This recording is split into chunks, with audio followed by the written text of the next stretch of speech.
Thank you, everyone. Thank you, you're amazing. What a crowd. That's enough. All right, what a crowd. Hi, Anjali. Hi, Deirdre. Welcome to the program, ladies and gentlemen. Tonight on the program, George Clooney, Alec Baldwin's therapist, Margaret Thatcher, and whoever else might stop by, including Anjali and Deirdre. Ladies, can you hear me? Just a shout out to see if you can hear me, and then the program can go on.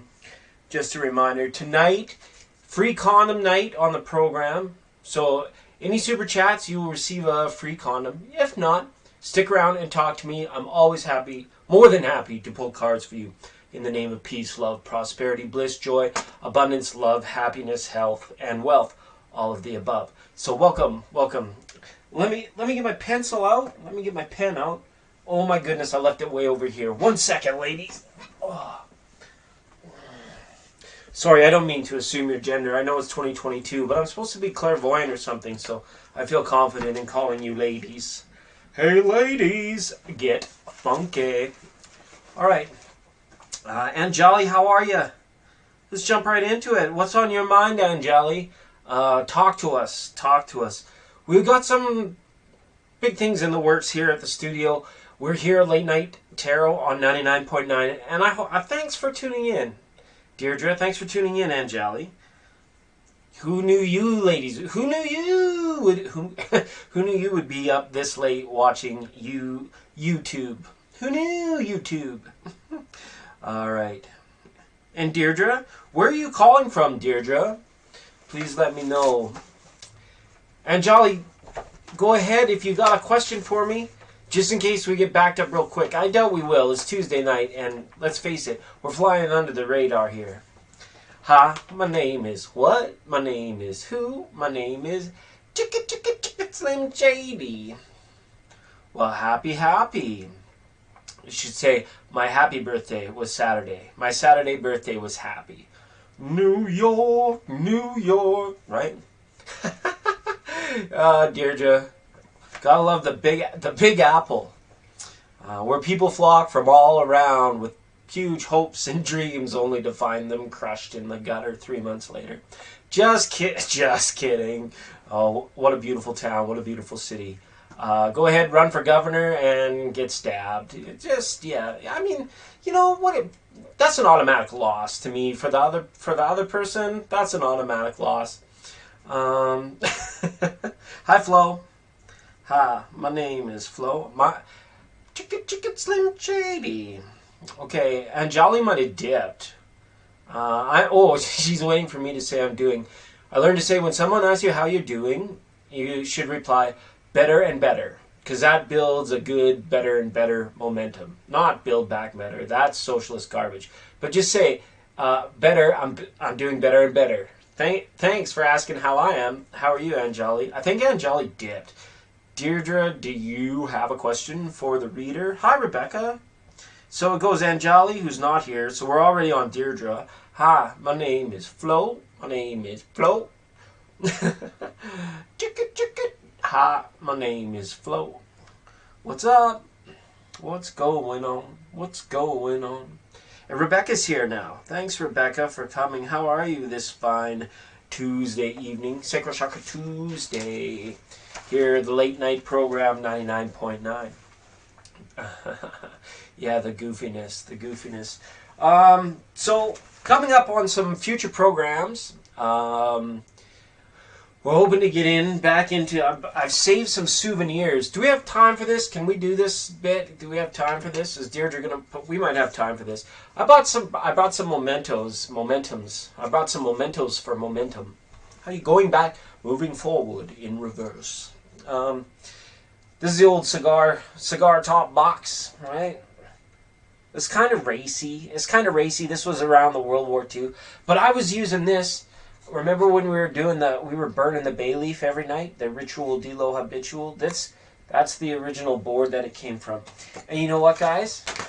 I kept this original list of people from 2017, I think this was, 2017, 2018. So we're gonna go through the names and find out who is old school, but young at heart. Don't forget, it is free condom night here on the program, ladies and gentlemen. Super chat for any reading and go get a free condom. Not for me. We're not going to give you one, but that's just an order. You go ahead and you get an in-depth reading, and then go get a condom yourself. Right? All right. I like we used to do the question. The big booger butt. I like big butts and I cannot lie. You other brothers can't deny.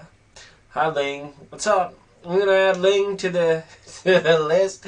If people got questions, I don't mind pulling a few cards for you guys tonight. I'm in a tight little studio. They put me 99.9. They brought me up to the top floor, but I got the smallest office on the top floor. So I'm executive director and producer now of this program.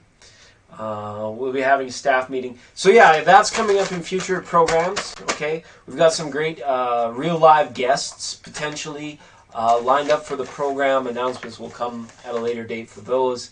And yeah, later tonight, George Clooney, Alec Baldwin's therapist, and Margaret Thatcher, all for you this evening. We do have the thank you water. We've got the goodness. Actually, it's been rebranded. It's the 99.9 water. It's the changing of the old guard, as it were. It's the dawning of the age of hilarious. It is the dawning of the age of hilarious, because it's good. It's gonna be good. We told you long ago we already won. The lizard people, the deep state. La la la la la. We've already won. So no, not to worry. Ling, the Aries, and Ling Ling, hello. I'm just going to see if Deirdre posts a question. And hi, Ange. And we're going to write some more names down on the list. But nobody's asked me a question yet. So, we should probably, just like on the old Letterman program, remember, for those of you that are old enough, we'll do some viewer mail, some actual mail from actual viewers. That could be fun, hey? That could be fun.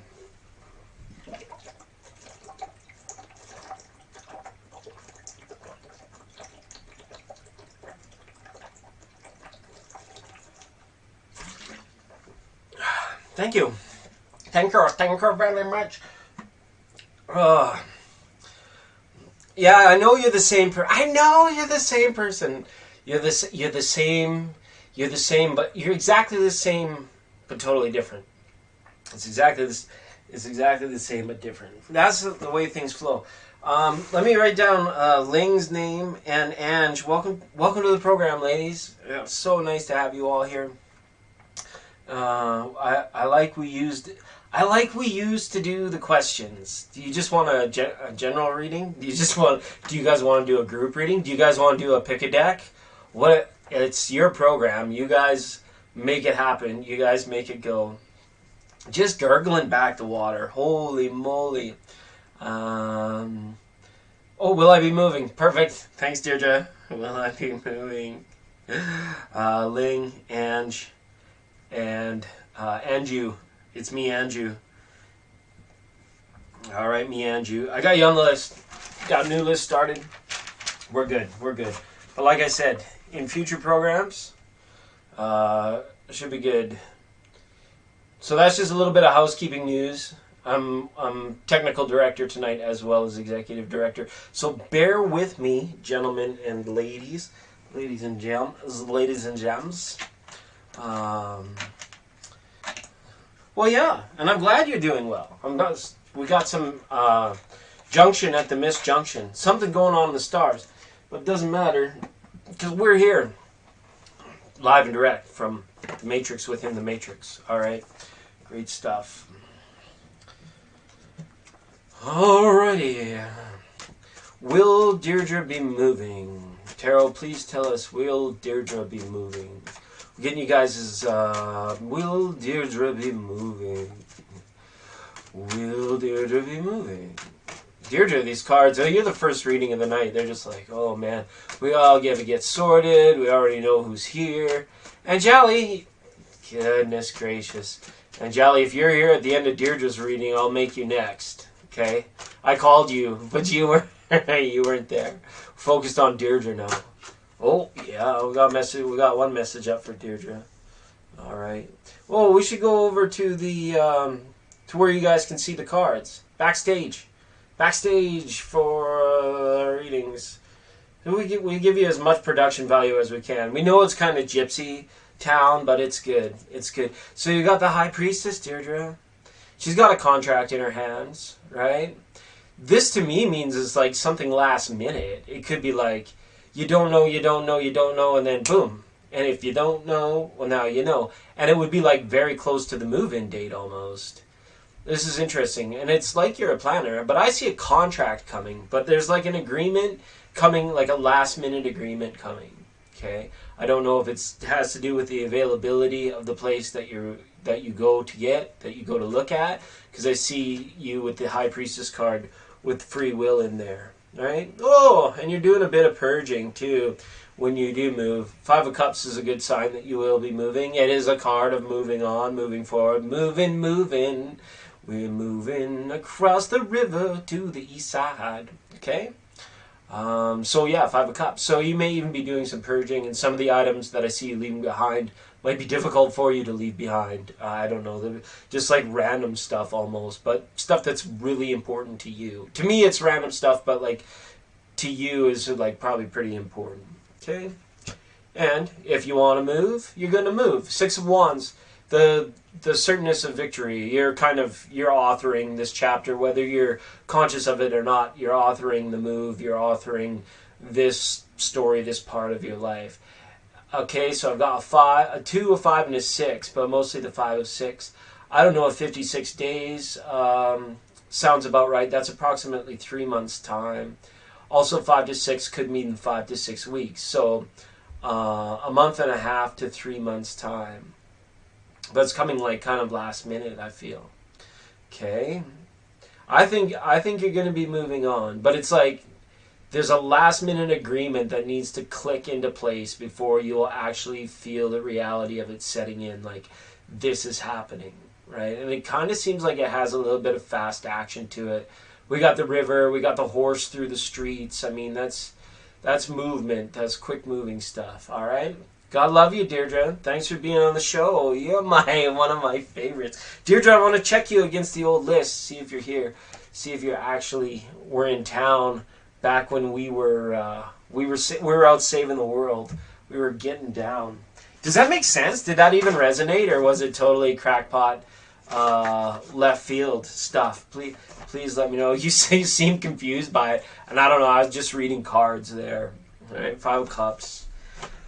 Okay, so that's a good one. Anjali, go ahead and post, please. We're going to see if I had Deirdre on the original list. No, I had Dusty Blue and Daydream. Those were the only D's I had at the time. But Deirdre, you've been rocking with the best for quite a while now, haven't you? That's so awesome. I'm so glad you're here. Let's everybody. What am I talking about? Let's have a round of applause for Deirdre. All right.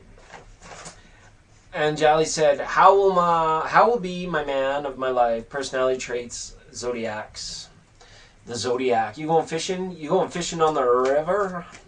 We'll go on the river." Yes, I'm a double dipper. Somebody's laughing. Somebody's giggling deep inside. Well, hi, Melissa. Welcome. Good to see you.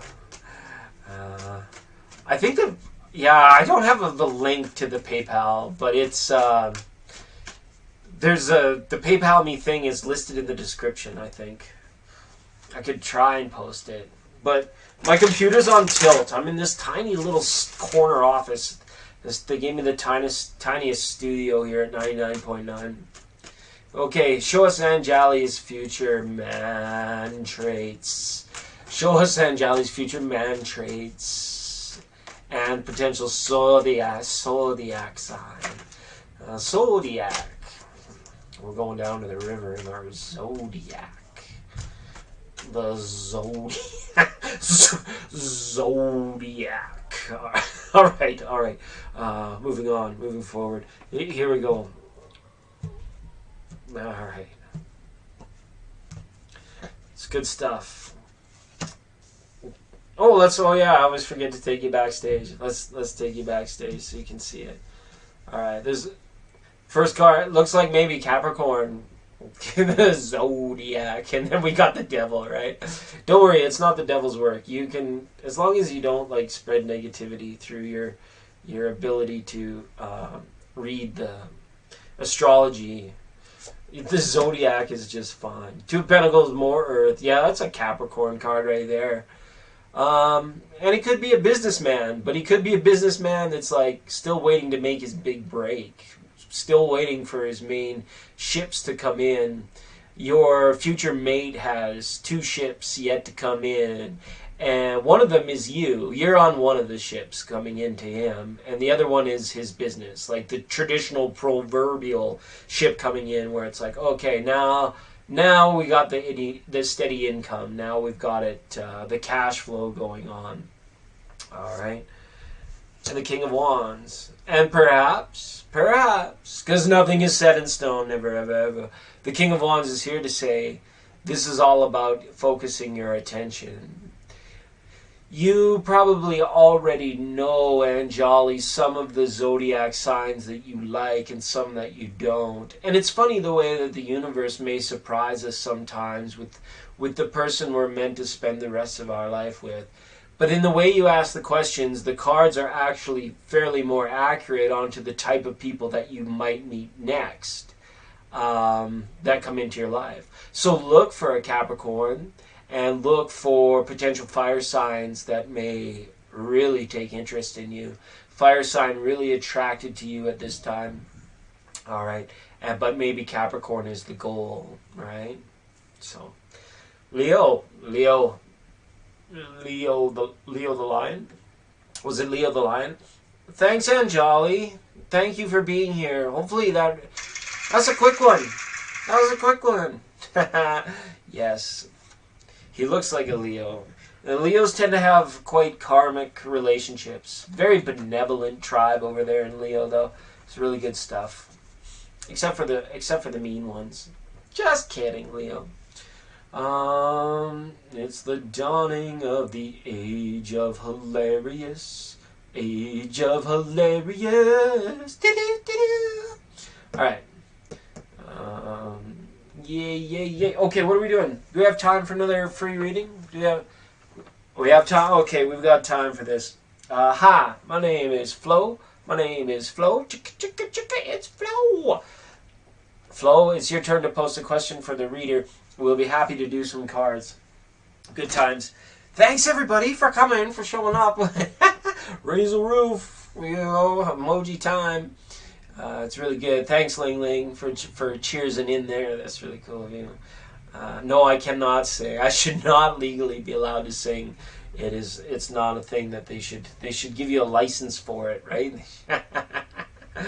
Yeah. Flo says, will I be dating anybody anytime soon? Will Flo be dating anybody anytime soon? Will Flo be dating anyone anytime soon? This is the question for the tarot. Who will Flo be dating soon? Will Flo be dating soon? Anytime soon? Anyone soon? During a monsoon? During a monsoon, and then it came up with the Ace of Cups. That's silly. That's just silly. Okay, Flo. Here we go. Will Flo be dating anytime soon? Good times. Good times. Alright. Oh yeah, let's go backstage for your reading. Hopefully the colors are all right. Let me know if the contrast is off or if this is too bright for you guys. Try it. Whoa. Hold the phone here. Something stupid. Something's going on here now. Like, what the heck? What is this? The Star, the Lovers, and the Queen of Swords? You gotta be kidding. The answer to your question is yes. When you wish it wish it, let it go, wish it, let it flow out like the water, right? See, she makes the wish, and then she lets it flow out like what ifs. One day when that wish comes true. That is a way of certainty of manifesting that wish. And in the timing that it takes to manifest this wish, it comes through as a major life change. So some kind of ideal situation or scenario or picture that you painted in your mind about your love life flow. I feel you might have painted a picture in your mind about your love life like a while back. I don't know how long ago. Like maybe it could be like a year. It could have been like 15 years ago. But you had this picture, this idea about your love life. And you kind of since have forgotten it. And then all of a sudden your life is going to produce a major change, like a major love change. Not only will you be dating someone soon, I see you actually being in the feeling of adoration, compassion, love, and all of those good, friendly vibes. This is a sweet read right here. This is like, this just caused me to go deeper than I normally do in terms of feeling when reading the cards. And the Queen of Swords is here, representing air sign. First off, air sign, you know this is Aquarius, and what are the other ones? Libra and Gemini. So if you're not one of these signs, if you're any of the other 99, if you're in one of the other 9 signs, then it could be representative of an air sign coming in. And double up on Gemini. And I can't remember what the sign is for the star card. It's Aquarius, right? Yeah, so it could be. I see either a Gemini or an Aquarius, kind of stepping up next, because you asked about next. The next person you're dating, I see you taking it to the next level with, even. And as far as time, like soon, they wrote soon at the end of the Bible, right? Soon, like a couple thousand years. But the person you are meant to be with is like right around the corner, I feel like. You're a Libra moon. So it's a sign that could be Gemini. Could be Gemini coming in for you. Okay? All right. Your crush is a Gemini moon. Gemini.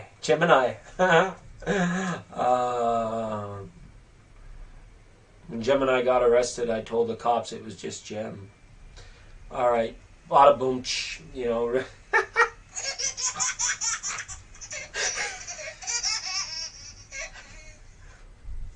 All right.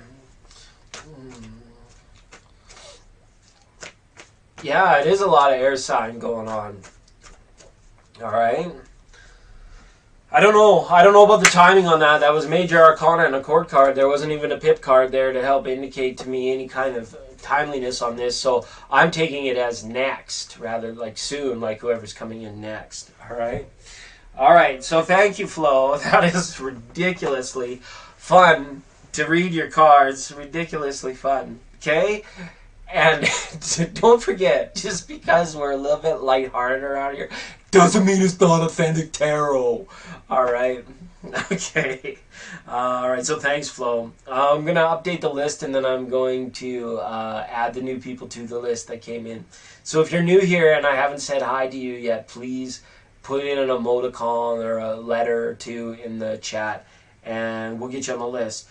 But up next is Rebecca, then Ling Ling, then Ange, and then Anju. Hi, me, Anju. Is it? Hi, it's me. Oh, it's me, Anju. So who else do I see? I see Steph Z in the room. I would love to get Steph Z in for a reading. We missed you the last couple times, Steph, and I'm real sorry about that. You know how the train goes down the tracks, though, right? Am I right? Who else do I see in there? I see Abigail. Hi, Abigail. Abigail, you've been with us for a while, have you not? What we've been doing tonight is we've been taking the list from 2017 and seeing who's in the room and see if they're on the list in 2017. It's like a badge of honor. No judgment, just judgment. No judgment. Well, just our thanks if you are on that list. And if you're not on that list, that's cool too. But as for this list, I got Abigail, I wrote in there, and I think, is that everybody? Okay, good.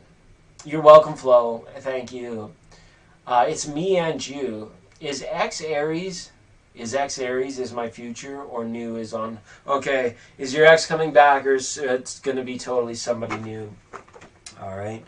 And remember, if you can't wait to have your reading till you're at the end of the line, you can always hit the super chat button. And it is free condom night, ladies and gentlemen. Free condoms for anyone that receives a super chat reading. So, yeah, there's something to keep in mind. I'm not giving them away. It's just that you'll get your reading and then you can go somewhere and get a free condom, because you should be able to go and get a free condom wherever you. It's just like a little instruction after the readings. I'm not actually handing these things out. All right. I clicked the little bell so I could be notified. Yes, thank you, Steph Z. Okay, it's Andrew's turn. It's me, Andrew. It's Andrew's turn. All right, going back into tarot now. Steeps in the deeps in the 99.9. Hopefully not giving you the creeps. We're here on a late night Tuesday, bringing you the best of whatever mediocre humor and shenanigans is on tap for the night. All right. Welcome to everybody that stepped into the chat room. And see you there. But right now we're focused on Andrew. Is it the Aries coming back, or is it somebody new? Is it the Aries coming back, or is it somebody new? For it's me and you. I get it, me and you. It's me and you. So, that's clever. I didn't pick up on that for quite a. Well, I better take you guys backstage so you can see. Wheel of Fish. Welcome to Wheel of Fortune. Is Water World. Look at all these circles coming back around again. Yeah, I think you're caught in kind of a karmic cycle with your ex, but most of it is psychological. The wheel is there to say that if you continue to do it, you may find yourself kind of, bogged down by thinking about your ex. It's tough to go on to somebody new when that other person is like kind of at the top of mind, right? And the Princess of Swords is letting me know that. I think you know, Andrew, that in order to be happy, you're requiring a change, right? I see the ex coming back around again, but it's almost like it's saying the decision is yours, with the Prince of Swords being there, that it is still very much up to you. It's almost like you'll have the chance to make the decision. You'll sound like a politician now. You make the decision, because I see your ex wanting to come back, but it shows you possibly making another decision that brings the end to that cycle finally, right? We go from the number 10 major arcana to the number 21. You don't want to have to go back to number 10 and go back through all that if you don't want to. You don't have to, right? You can start fresh again, but it shows you making the decision. So basically, it's saying you can have either or. You can have your choice, your pick of the two, because I do see the ex coming back because it's locked in a pretty tight karmic wheel, but it shows the end of a major cycle and you having a chance to get out of a certain pattern, which inevitably I think is what Spirit is calling for, the ultimate happiness. Okay? So hopefully that resonated for you. That's a tricky one. I see the Aries coming back, but you kind of saying no. You telling him no, like you haven't changed, or you haven't shown me this, that, and the other thing. Welcome, Steve. Thanks, Rebecca. That's cool of you. That is super cool of you. I think I have. Do I have any more condoms? I might have given that last. Do I have any more? Oh yeah. We got lots. We got lots tonight, Rebecca. So we'll make sure that one of these comes your way. No pun intended. No pun intended. But it is free condom night here. So All Natural Rebecca has received the full condom package. Okay. Maybe I just shouldn't. Maybe something in the stars tonight. Maybe I just shouldn't. It's just too you get into the land of double entendre and triple entendre, and then it starts coming out your ears. Oh my goodness. Well, I was just cleaning out some old backpacks. I was cleaning out my backpacks from my 30s. Let's just say that. They were backpacks from my 20s.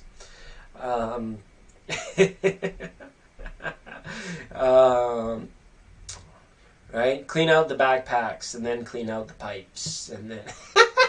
Just kidding. Let me get the new people down. Let me get the new people checked in. We'll update the list, and then I believe it is Rebecca's turn. Is that right? Why did I read for Angie right there? Did I? Because I skipped Rebecca Ling. I skipped like 3 of you. That wasn't... Wow. It's Anju's night. It is Anju's night. She was just so synchronistically there in the chat room. I think I started reading the list backwards from back to front, right? Because it's list night. We're checking the list from 2017. Okay. Anyways, on with the show. Rebecca, go ahead and type me out your question. That'll be... Thanks for the super chat. That was really cool of you. Thank you. That's good. Then Ling, then Ange. And we read for Angie. Watch, I skipped like 3. Then Steph Z, then Abigail. And then I see Divine Love in the room. Hi, Divine Love. Welcome. So nice to have you on the show tonight, ladies and gentlemen. Later on, George Clooney, Alec Baldwin's therapist, and Margaret Thatcher. All right. I don't know. Don't thank me. It's whatever you did in the stars and the space and the etheric all around me. I have a tight new moon in my next solar return. What kind of new beginnings can I expect? It's gonna be tight. It's a tight new moon.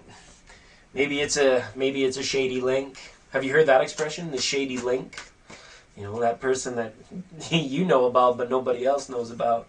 Maybe. Ooh, Rebecca.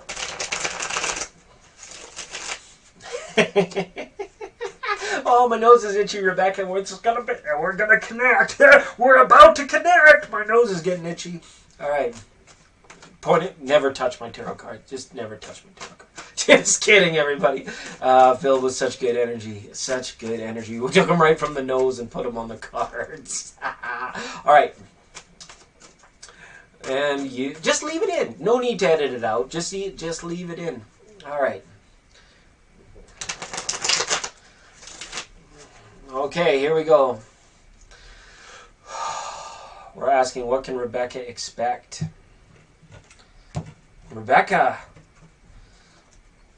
It's like, wow. Oh, it's magic. You know. Never believe it's not so. These are really good cards. Rebecca.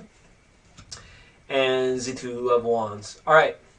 Heightened sense of creativity, okay, leading to fulfillment is what this goes. And then possibility for marketing. It's almost like you're getting inspired. You're going to have a bright new idea, perhaps to do something or to create something. Or just occupy your mind space, your mind and your body and your space into doing something that makes you happy. I think this is where your focus is on right now. Letting the muck and the mire and the work and the money and letting that play its side as just your servant, right, rather than your master, and you being able to free up your workspace, right? That's this 2 of Wands. He's like, if these represent our goals in life, we've always got to be checking that list like on the daily almost, right? You got your goals and your hopes and your dreams written down and the things you would like and ideas that you've had. You've been keeping that journal, right? Sometimes you got to go back and crack that sucker open, okay, like a walnut, like a ping pong ball. Smash it open. For the inspiration. The 9 of Cups there as well, indicating that your sanctuary, your times of like your personal time, your personal space, being very, very comforting. There's no need for you to worry now. And then with the sun being there at the start of the year, this is the heightened creativity, becoming fulfillment, right? But back to the start to the back, we've got the Two of Wands here. So because of the super chat, let's go a little bit deeper. Let's see what area the creativity is coming from. Okay, and we've got the Two of Swords. So it's a decision, right?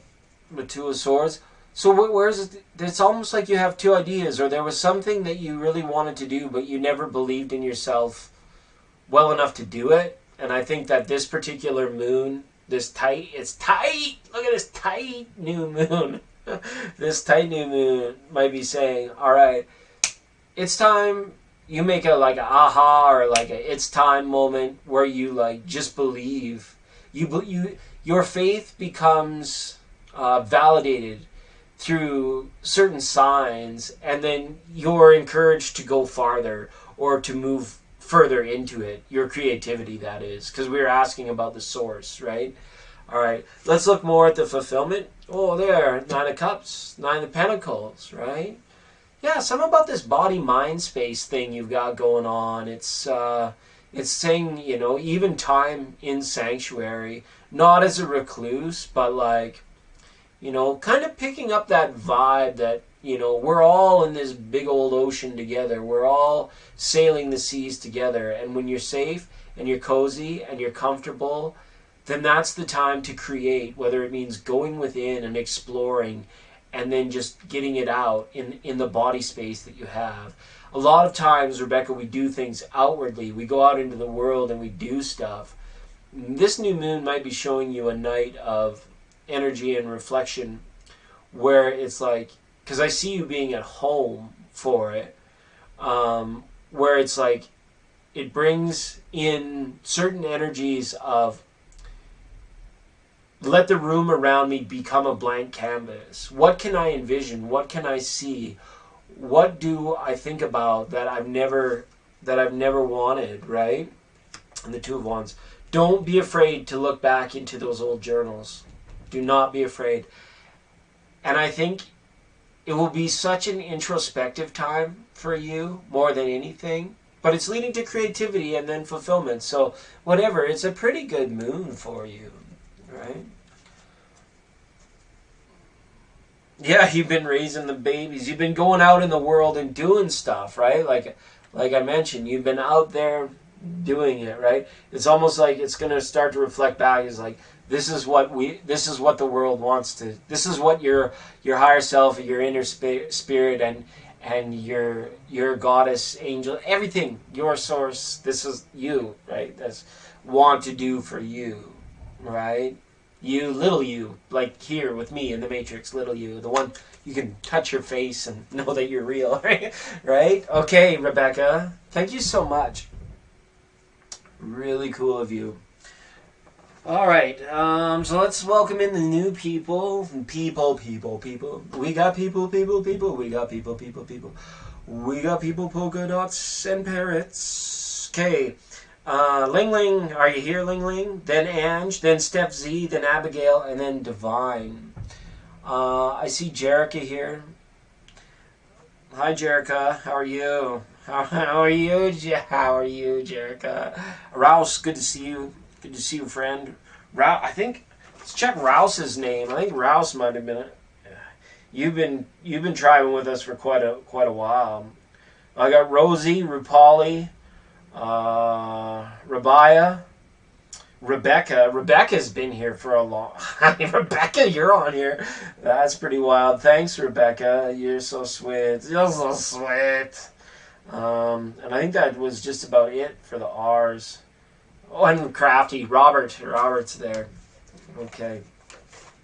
Yes. Oh, we had joy, we had fun, we had sand between our buns.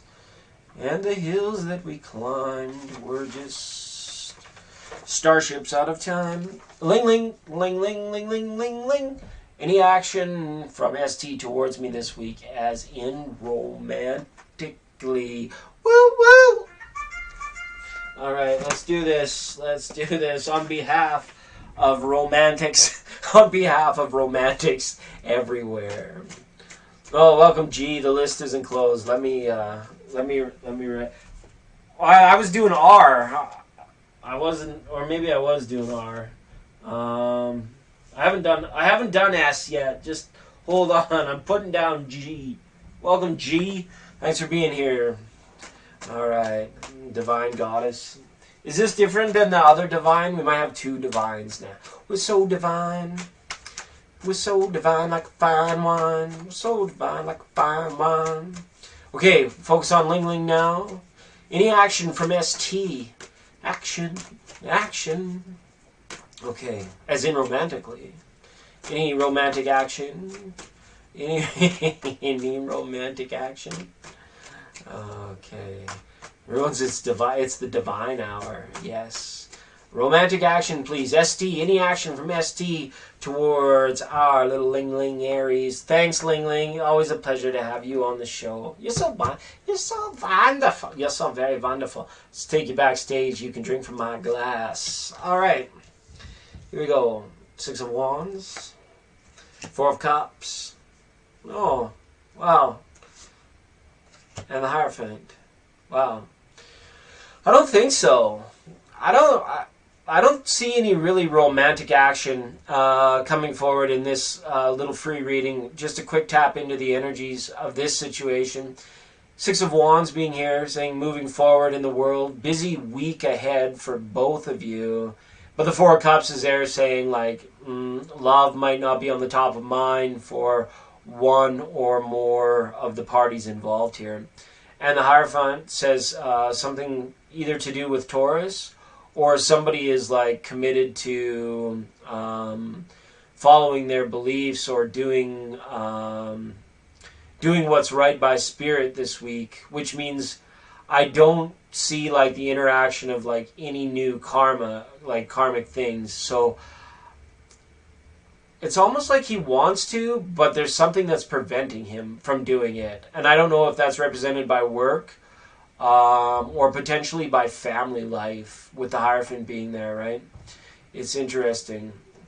You were past lovers. And so he's a Taurus? Yeah. No, it's like he still thinks about you a lot, but he feels like there's nothing he can do, which I don't know why that is. Six of Wands.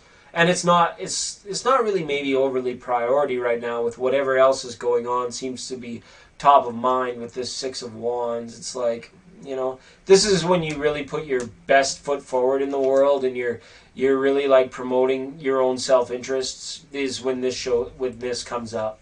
And it's showing up now for this time for ST. So big hugs, big pat on the back, okay? Because that's tough when somebody's, All right, Ling Ling.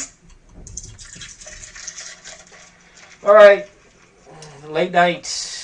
Late night tarot on 99.9 is brought to you by the good people at Water. Thank you, Water, who remind you to drink it.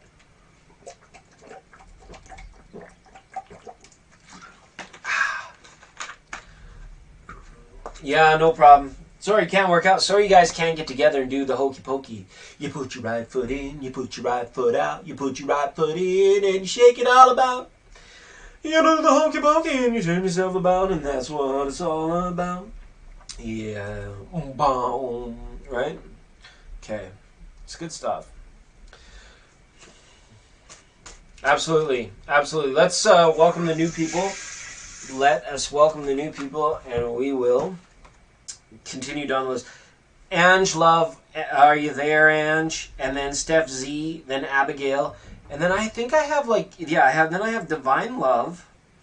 And then who else did I had another, then Jerica Rouse, G, and then I thought we had another Divine. If your name starts with Divine, please post, or has Divine in it. Divine in it. Please post in the chat room so I know how many divines are here, and then I won't screw up your reading. And it is as well for anybody, for those of you just joining us today. We're teaching poodles how to fly. Just right out the window. Just kidding. We wouldn't do that. But it is free condom night here on 99.9. Any super chats, you'll receive a free condom. Not from me, but from Source. One will just show up in your life. For absolutely free. It's a 99.9 guarantee. Okay, so we've got Divine Love, Divine Goddess. Okay. think I got it. Now, any other divines? And then divinely magical, right? Divine magic. All right. Divine love. It's so cool. I get to say this stuff. It's like me saying it, you hearing it, the beautiful names that you've chosen. It's worth it because we just say them over and over, and it is. It's divine love. It's divine magic. It's divine goddess. Okay, not particularly in that order. I see somebody else here new. Sweet taboo with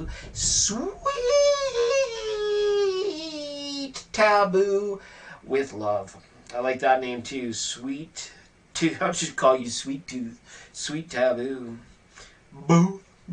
Steeped tea. So with love. Love. Okay. Love. All right. No, I do not have the goddess cards with me. They are in the other tote. I'm so sorry, Ange. I do not have those cards with me. At least if they're here, they're deeply packed, but I think they're still in the Gypsy Mobile. All right. Me too, please. Yes, sweet tattoo with love. Okay, I think we got everybody. I think we have everybody. The list goes like this. Ange Love, who just wasted her question on asking me whether or not I had a particular deck of cards. Steph Z, Abigail, Divine Love, Jerica, Rouse, G, Divine Goddess, Divine Magic, Sweet Taboo with Love, and Bombastic Lover. Bombay. On their way to Bombay. And the Bombay Lover. I think I saw Steve Slick in the room there too. Schlinky Steve. The Gypsy Wagon. Oh, and Feather's here now too. Hey punk, add me. I'm a badass. I'm sure you are. I can smell it from here. Alright, not just kidding. I'm only kidding. People just say they're badass, and then I think, that stinks. That stinks. A badass usually stinks. And here's an old proverb for you. He who go to bed with itchy bum, wake up with stinky finger. Alright. Time. Enough potty humor. Enough potty humor. Bomb Lover. And then who did we... Oh, and Feather. Yeah, that's right. Feather. Hi, Feather. And Citron. We must be on late enough at night to see Citron. It has been well over a year, I think, since we got to talk to Citron. We got a blue wrenchy in the room. Okay, it's all love. Absolutely. Okay. So, Ange, go ahead and post. Divine Love, be ready. Jerica, I'm going to bet $1 to a donut you're going to ask about someone named Jared. It's just a hunch that I have. It's just a little hunch that I have. All right. And coming up later tonight, if we have time, George Clooney is here. We have Alec Baldwin's therapist in the house. It'd be interesting to see what he's going to say. I've got a list. I could list them all on my arm is how long my list of questions is for that guy. And then at the top of the hour, Margaret Thatcher. All right.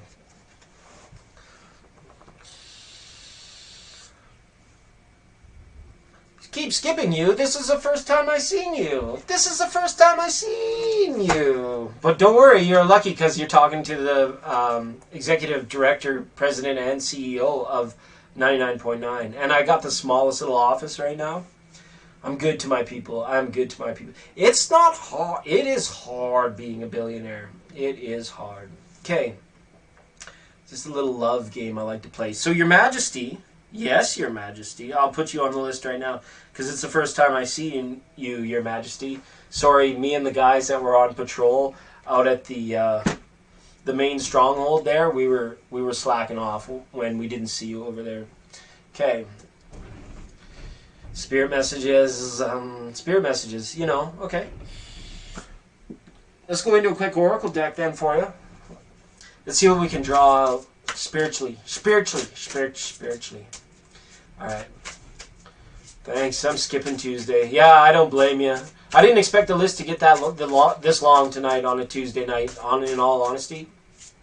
We're a pretty under-the-radar gang, but I appreciate all of you that showed up to check out the free readings. And remember, free condom with every Super Chat reading tonight, and will also help you skip the line, which is nice. And you get more cards. It's a more deeper reading with that. So it's just the pyramid. It's a pyramid scheme. It's a total pyramid scheme. All right. Spirit message for Ange, please. Spirit message for Ange. What do we got, Ange? Let's take you backstage. Let's take you backstage. See what we got here. Hopefully the camera doesn't mind this artwork. These are pretty nice cards. Re-energizing in the natural world. Let your inner hunter or huntress take rest. Yeah, focus and what's the word I'm looking for? Concentration. Yeah, so focus and concentration. Like when you're driving. It's funny, those things that we don't think about and that actually make us tired. And then sometimes we drive ourselves a little buggy being like, why am I so tired all the time? But you haven't given yourself credit for the time that you've actually spent focusing. And we actually spend a lot of time focusing in our recreation. A lot of people enjoy reading, but they don't realize how much focus and how much that weighs, how much that ticks down on our daily energy when it's time to rejuvenize and when it's time to rest. If you're dealing with any sleep issues at this time, it's saying look to the light, keep to the light, and make sure that you're transmuting anything that you come across in your journey, like whatever you're seeing, your discernment, like whether good or bad. Make sure that you are being definitive, I guess is the word that the Spirit's trying to say, in this re-energize or recognize type atmosphere, right? It's the inner hunter, so there's a lot of like this acuity, action upon concentration that's taking place. Give yourself rest from it and from your work. And as well, in spiritual realms and spiritual energy, remain the huntress, right? But take refuge. It's almost like never turn yourself into the hunted. So always be definitive. I guess if that's the right word that I can use for your spiritual journeying. Moving on to the next, Lost in the Ruins of the Past. This could be indicative. This could be indicative of a particular dream, whether it's reoccurring or a standalone. There's something that's like being shown to you that's being unarchived from the top levels of your spirit library. So yeah, because it's it's in on up there, right? This says find the way to prevent the what? Sorry, find the way to the indicative. Find the way to the present moment and live, right? So very much spending that time in the now. And I think that there could be a lot of lucid dreaming as the summer months go on here. All right. So thanks, Ange. All right. We all need it. You scream, I scream. We all scream for ice cream. Okay. Thanks, Ange. Steph, were you able to hang out? It's our local resident trucker, Steph Z. Welcome to the program, ladies and gentlemen. Hopefully your Tuesday is totally rocking awesome, and thank you for spending some of it here with us here at 99.9. This program, as Citron has kindly reminded us, is brought to you by the good people at Thank You Water, who want to tell you, make sure that you drink it because it's good for you. You can have some whenever you want. Okay? Make sure of it. Make sure of it.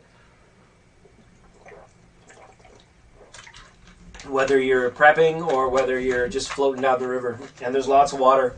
Water everywhere and not a drop to drink. Don't ever get there. All right. Steph Z, that's great that you're here because it's your turn. Your turn. It is your turn, right? Absolutely. Steph Z is explosive. I just landed a new trucking job and actually, okay, cool. I can't remember if we called that for you last time or not. Yeah. But our timing was probably way off. Yeah, absolutely. Citron, it's good to see you as well. Thanks for being here. Sorry I'm so deficient at my Instagramming lately, but it's been a busy tough time out here in Gypsyland, and it's good to catch up.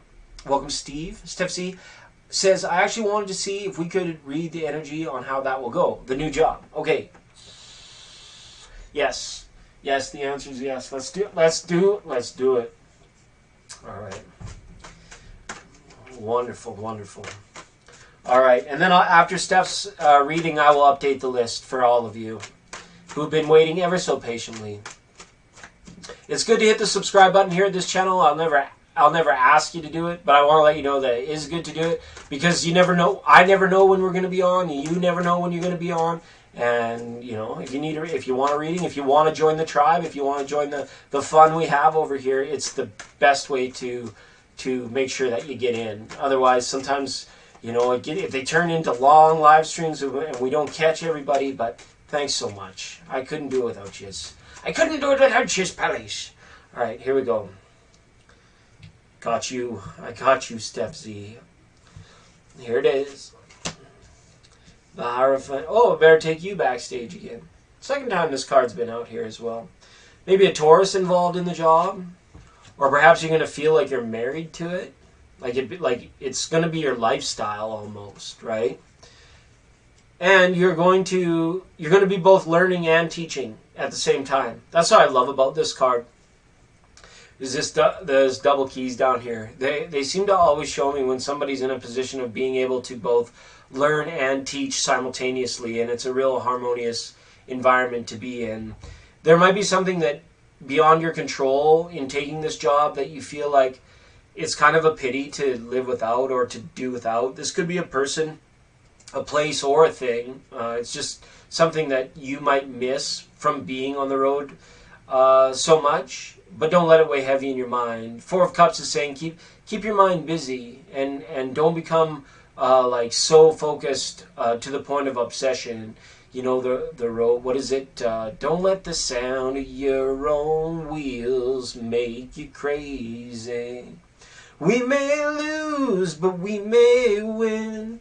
But we will never be here again, right? Don't let your sound of your own wheels drive you crazy. Keep your mind busy, keep your mind energized, keep your mind focused. And I see you being very successful eventually in your job. When you ask about how a new job is going to go and you see the Six of Wands in your reading, that's exceptional. That's a really good indication that you're going to be successful at it. It doesn't mean that there's not going to be hiccups or like kind of moments of like, you know, duty, moments of duty when you're doing your duty, when you're contributing to society and you may feel like duty and someone might treat you like duty and like all the unfair stuff.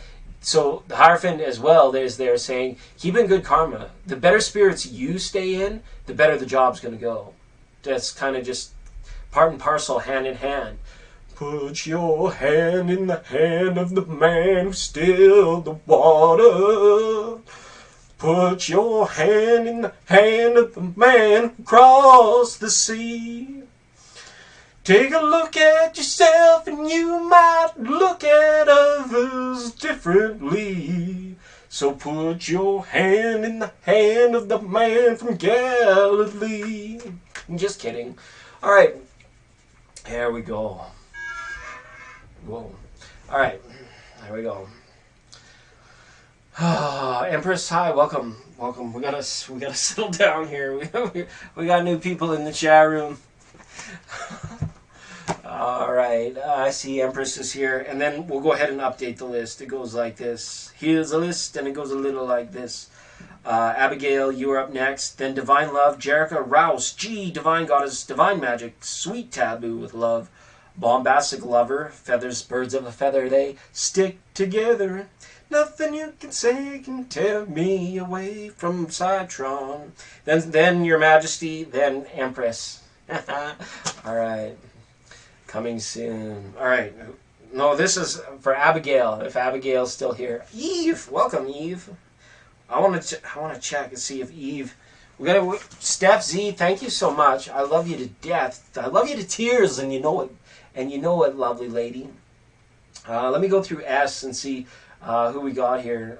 We had Shantae, Star, Sweet Raspberry, Still Standing. You guys remember Still Standing? Feather and Ange might remember Still Standing.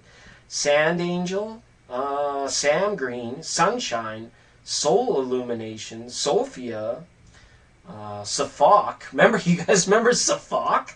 That was fucking awesome. She was awesome. Susan H. Starchild, Silent Rubber, Steve's here, Swan Love, Saruchi's here, Serenity Power, Sribi, Steph Z, right at the bottom of the S's because you're a Z. You're a zebra. You're still on the. You were rocking out in 2017. God love you. This is like a 5-year anniversary special, and we didn't even know it. All right. Balanced harmony. I don't think Abigail's here anymore, so sorry, Abigail. Divine Love says balanced, harmonious relationship coming soon. I'm assuming that you're wanting to know if a balanced, harmonious relationship is coming soon. Am I correct in presuming that? Possibly. Let me take a look at the tarot. Possibly. All right. Because you're always late. Yeah, you are. Yeah, you are. All right. Divine Love. Okay, yeah, I got you, Divine Love. And we're jumping in to find out if the perfect gig is coming your way. I call it the perfect gig. You call it balanced, harmonious relationship in the eternal, sovereign, almighty universe. Let's just throw out some great adjectives at it. Let's throw some amazing adjectives at it. You know, it's just got to feel right. We can think about it till the cows come home, but it's got to feel right. Isn't that right, kids? Isn't that right, Jimmy? Isn't it? Okay, just kidding. So, will Divine Love find her balanced, harmonious relationship soon? All right, let's go. Let's do it. Oh, let's go backstage. Get all the pretty colors. There we go. The World. Ooh, the Lovers. Yeah, and Fulfillment. Wow. Yeah. So these are good cards to indicate that that's happening. You know, the Lover's there. It shows them in a little bit of she's just succumbing to desire over here, and he's succumbing to responsibility. Just kidding. We don't want to label these genders or make those old patriarchal, maternal, right? This is your other person. They call them the beloved, right? Your beloved. When we get to the point where it's like the relationship has to be so perfect before it becomes our number one priority in our life, then we've reached the stage where, you know, we're at that point with the beloved. And when we're with the beloved, it's like we choose to put that person ahead of us. And I think that you're finding this person in this lifetime. You asked about whether it's soon. And then this goes to the adjectives we were talking about, the balance and the harmony, right? It's kind of like two people can be very alike and have a successful relationship, but two people can be very different. But given the right level of attention and versus independence, can be a very successful relationship too. But that's why I say, no matter how much we think it's got to be felt. The balance, the harmony, we can't analyze balance and harmony, or even analyze, you know, our particular definition of a relationship. We have to feel like we're in it. We have to feel like it's balanced. We have to feel that it's harmonious. So ask yourself these questions, says Nine of Cups. What do these things feel like to you? What does balance feel like to you? Do you feel that when you do yoga? Is there a man, or I shouldn't assume genders, is the other person in the relationship going to be able to give you the feeling like you just did some yoga and now you're perfectly balanced, right? I know, it's weird because the brain can trick us out of all kinds of things when they arrive and when they're good. So we've got a 21, right, which is good. Maybe that means this is happening this century, right? And then we've got a 6 and we've got a 9, which gives us 69 months. This is going to sound weird. But I think that your person has a good window of opportunity to be in your life sometime within the next 5 years. I mean your beloved. I don't mean like a relationship style person. Like, I mean the person that's going to make you feel all the different ways and things and that you want to feel, right? But stay out of your mind about it. That's the key to making it happen. That's the key to inviting this person into your life, right? 100%. Okay? All right. Sorry I couldn't be more specific on the time, but it has that feeling to me that it's going to take a while, right, with the world card there. And it's showing up. It could be Gemini. It could be a water sign. It's possible. It could be anyone at this point in time. I don't believe that your beloved or your divine, your twin star there, so to speak, I don't think that they're really defined. They're not really that into astrology. So I don't know. It could come any way, potentially, right? But maybe Gemini. You can never be sure. I'm taking more from the lovers, right? That lover's energy. I love that energy. Okay? It's big time. It's the big time. You feel like Billy Joel in a tracksuit. Okay. All right. Hello again to all our fine feathered friends. Dancing in the moonlight. Dancing in the moonlight. Yeah. Sexy pizza. That was the original downfall of our channel, I think. We brought out the sexy pizza guy and everything disintegrated from then. But it was cool, you guys. I brought some old mementos. I brought the old board that we used to burn the bay leaves on the old board there at the end of the program. I found that when I was unpacking my backpack, amidst some other stuffs and things. What you doing? Stuffing things. 69. Absolutely stuffing things. All right. I don't know how. It just ties together. It's weird. It just ties together. They're not going to kick us off the air for some of this, I hope, because we can edit it. It just doesn't work that way. All right. Updating the list. Jerica, go ahead and post your question about Jared. Rouse, G, Divine Goddess, Divine Magic, Sweet Taboo with Love, Boombastic Lover, Feather, Citron, Your Majesty, Empress, even Steve. I've never been so close to calling you by your full name, young man. All right. Oh, and thank you for the super chat, by the way. That was really cool. Thank you, Steve. Awesome stuff. Some people won't touch cold pizza. This is so weird. When I have leftover pizza, I don't warm it up in the microwave. I like it cold. Other people, they won't even eat the leftover. They'll just chuck whatever they can't handle, even warmed up pizza. But I'm at that age now where it's like pizza is few and far between. Oh, how the mighty have fallen. I can't eat like I used to. I wish I could. Although, we wish we could. All right. I'm going through transformation. Well, welcome, because we all are going through a we are all the best that we have ever been, each and every one of us. Okay? Divine Goddess, you transform. Get with it. Get with it. I didn't mean for it to come across like a get with it. Divine Goddess, go with it. Feel it. Be all about it. Never forget it. Just enjoy. Just splatter yourself across something beautiful. You can do it. I have faith in you. All right.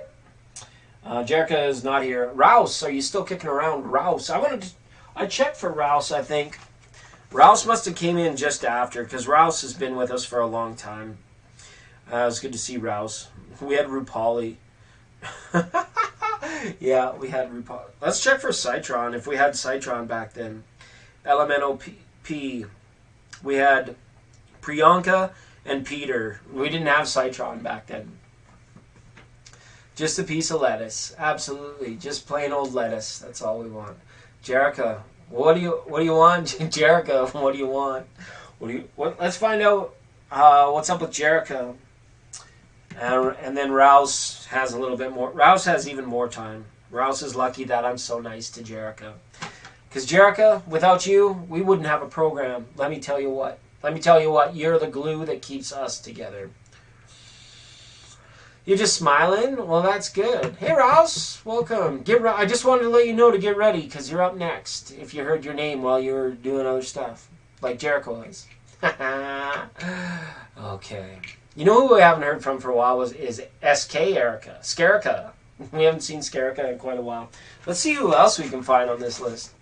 Yes, I want you to type your question, please, pretty please, pretty please. Afra, do you guys remember Afra? I remember Afra. Let's see, there's Angie. Ange. Ange was here back. Thanks, Ange. That's 5 years in the books for Ange. Really cool. Brenda, Blaba. Don't remember. Benita. I haven't seen Benita, but Benita's been here. Benita's been in and out. She's got a busy life going on. We had Beauty Loren. I don't remember that person anymore. And Brianna 1111. It's been a long time since we've seen Brianna. Oh, don't apologize. Just be better. Just kidding. All right, that is. Oh God, it makes me giggle. Since we've been conversing, what does Jared truly want me to happen within this connection? All right, let's have a look.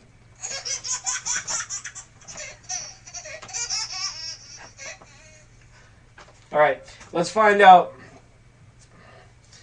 Okay.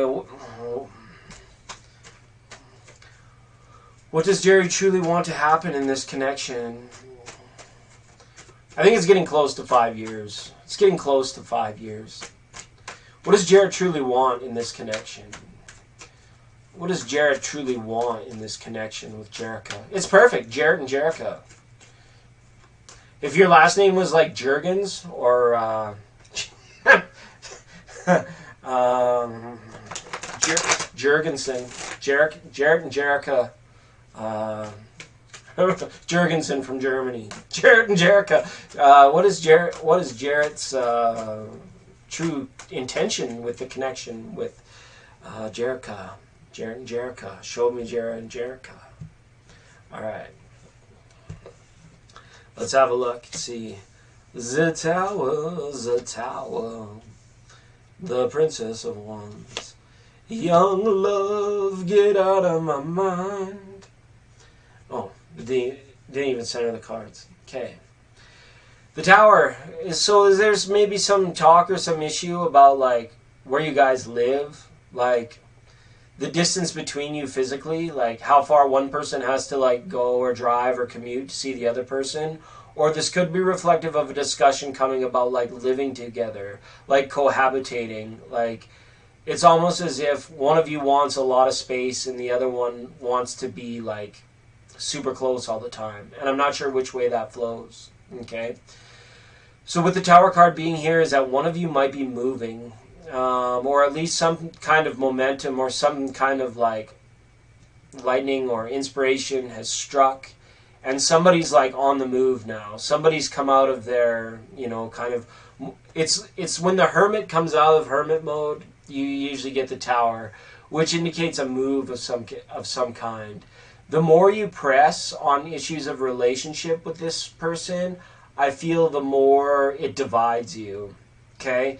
But one of you is feeling like the less you talk about it, the more it divides you, right? Whatever that might be. Okay, I feel like Mr. Mackey. All right, okay. King of Pentacles is here along with the Princess of Wands, saying that, somebody is holding a coin of dominance in this relationship. Not necessarily coins money, but to coin the term dominance is like dominating the relationship, whether it's, because it's unconscious but the other person is very conscious of it. It works well together, this particular pairing, but it's almost as if you don't want to be too much up in the King of Pentacles space. I'm not sure who's playing out as a fire sign or who's playing out as the earth sign, but it shows the earth side dominating the outcome through their actions and words. As far as what's going to become of this relationship, wow, it's like the King of Pentacles is saying time will only tell, because Pentacles, for me as a reader, are also reflective of time, okay, in the fourth dimension. This means like somebody is like kind of, their footing isn't overly stable with the Princess of Wands. She looks like the wind could come and take her out of that valley and sail her like 300 yards on a kite and dump her on her head. which is like you don't want to have to tap dance on eggshells around this person. But if things don't feel right and you need validation in your mind, then the best thing to do in a King of Pentacles situation is to ask for it. And if it's not given, then you don't feel so much like powerless, like there's nothing you can do. Like, I don't know if you've been feeling powerless about this situation or if you prefer to be in that situation. I mean, this hits on different levels, right, as you know. So, but with the Tower there, it's showing that things are going to change. That space is being created to two of you. Somebody's definitely as well feeling hurt or about to feel hurt. So big hugs out to you, Jerica, in this particular situation. Everybody, big hugs for Jerica, because that's not the cards you really want to see. But what I'm saying is, Jerica, if this is about pressing for more mental validation about what the relationship is or become, and there's no feeling there to support it, to be its foundation anyways, then it's kind of like, well, what's the point, right? And that might be something that you find out that comes up in future discussions with Jarrett, okay? Big hugs, Jerica. We broke up, and now just talk. Okay, that makes sense with the Tower there, right? So don't overanalyze it. Sit with it, feel with it, and when you guys are talking, let go of the idea of reconciliation. Try and keep it from entering your mind as you continue to talk with this person. Because you may find that when you let go of a particular idea, you start hearing and seeing Jared in a new way, and as well, Jared begins seeing and hearing you in a new way. Because, believe it or not, when we have something top of mind, like, potential of reconciliation, it shows, but neither party is conscious of it. But the other party's subconscious and unconscious picks up on it.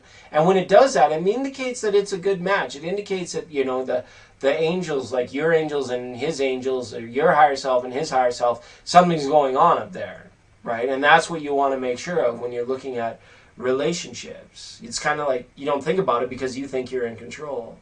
But actually, you might meet someone at a bus stop and enter going up for a cup of coffee with them. And you wonder, I wonder why that happened. I wonder what that was all about. I mean, that just hit me from sideways. And then you realize, maybe there was like a tag team wrestling match. Maybe the angels just needed to trade. And they needed you to sit with someone for a little while so that the angels coming off this person's shift could go on shift with you.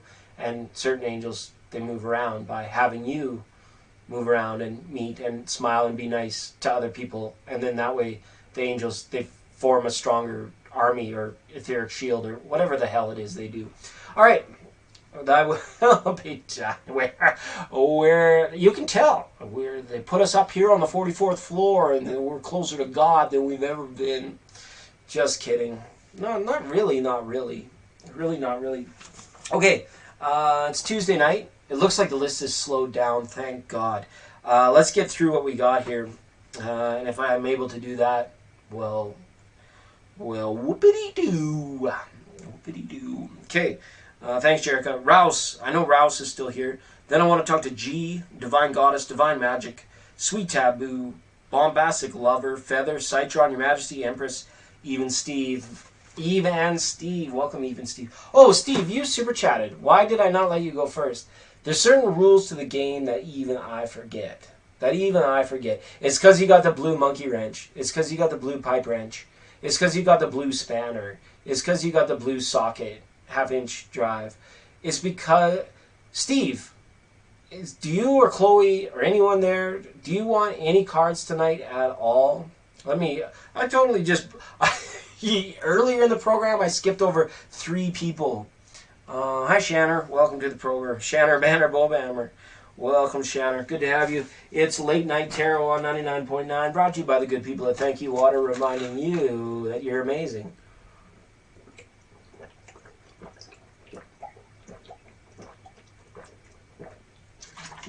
All right, thanks. Thank you. Oh, thank you. Rouse, go ahead and post, friend. Go ahead and post. If you have a question, Rouse. And thanks, Steve. I really appreciate it. Really do. Thanks, but no thanks. Cool but not cool. Being not being. All right. I do not wish I read. And that's fine. All right. Ladies and gentlemen, upcoming programs next week. We don't have anyone booked. We're hoping to get some live in-studio guests. We're hoping to get a bigger studio. Then we want to get some real guests. And then we're going to turn it up a notch, hopefully, like we did back in 2017. Glur, glur, glur. I need a hope and a prayer. Okay. All right. Fair enough. We all need a hope and a prayer. We all need just a little bit of pick-me-up. I'm going to give you a dose of medicine, Shanner, because you're way down there. And I got that feeling that you're way down there. And you tapped into this little corner of the matrix just searching for anything, searching for something. So I'm going to bump you up real quick. In the name of Steve. All right. Look at this. What I would say to you, Shanner, is it's going to be okay. Don't be afraid to talk to your family. Talking to your family can often lead to the creation of new ideas and new perspectives. If something went on with your family, and if there's been any kind of division, or even if you're really tight to the family, don't be afraid to ask, is what this is saying. Never be afraid to ask. And maybe it's not even family. Maybe this is extended family. Maybe this is like, if you need to reach out, reach out. The veil of negativity that something bad might happen is simply that. It's just a veil. You can really push through. You can really find the assistance you need, but you have to ask. And if there's no one there to ask the angels. We were just talking about them. And then they came down and said, "What you talking about, Willis? Why are you talking about us? Why are you talking about us?" And we said, well, because we have to talk about you guys sometimes. And you can talk to them anytime, your angels, okay? Don't be afraid to speak out to the etheric, to anyone willing to lend an ear, okay? Right? And then we have the card of the Empress, so the creation of a new idea or pregnancy, okay? As well. Don't be afraid. Family is there, and it's strong. It's not going anywhere, okay? And remember, the Ten of Pentacles, the past is the past. The past is the past. Okay. 12/12/2017. Oh, I'm sorry to hear that, Shanner. I am sorry to hear that. You're 5 years later. I mean, no question, that would leave anyone shook for a long time. But you're healing okay. You're healing fine. The Empress is a very powerful card to get in your reading as a standalone. Okay? You're going to get the inspiration. You're going to receive the message. Okay? Big hugs, Shannon. Kiki. Poor Kiki. Okay. Lots of love, Shannon. Thanks for being here. Rouse. Post your questions, silly. Rouse. All right. Pasta man vibrations. That's when the macaroni in your stovetop boils over. Those are pasta man vibrations. All right.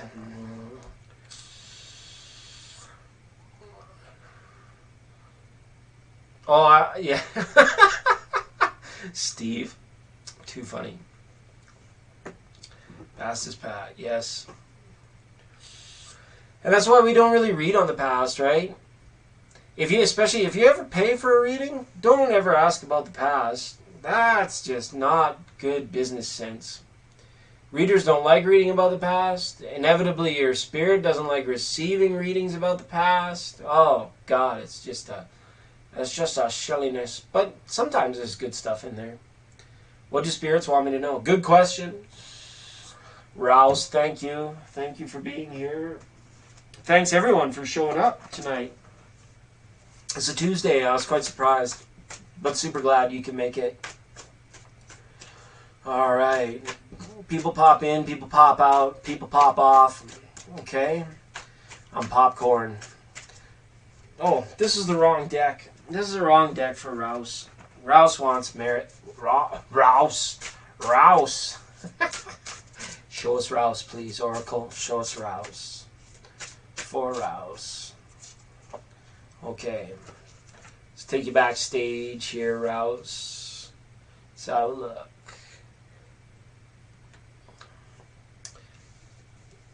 Okay, so there we have like a summer lady in a nice summer dress. You are unique. Okay, it says be brave, a little crazy, but be yourself. Okay. So whatever you're pressing for, Rouse, remember that when you are no longer afraid of risks, of failure, then nothing bad ever truly happens, right?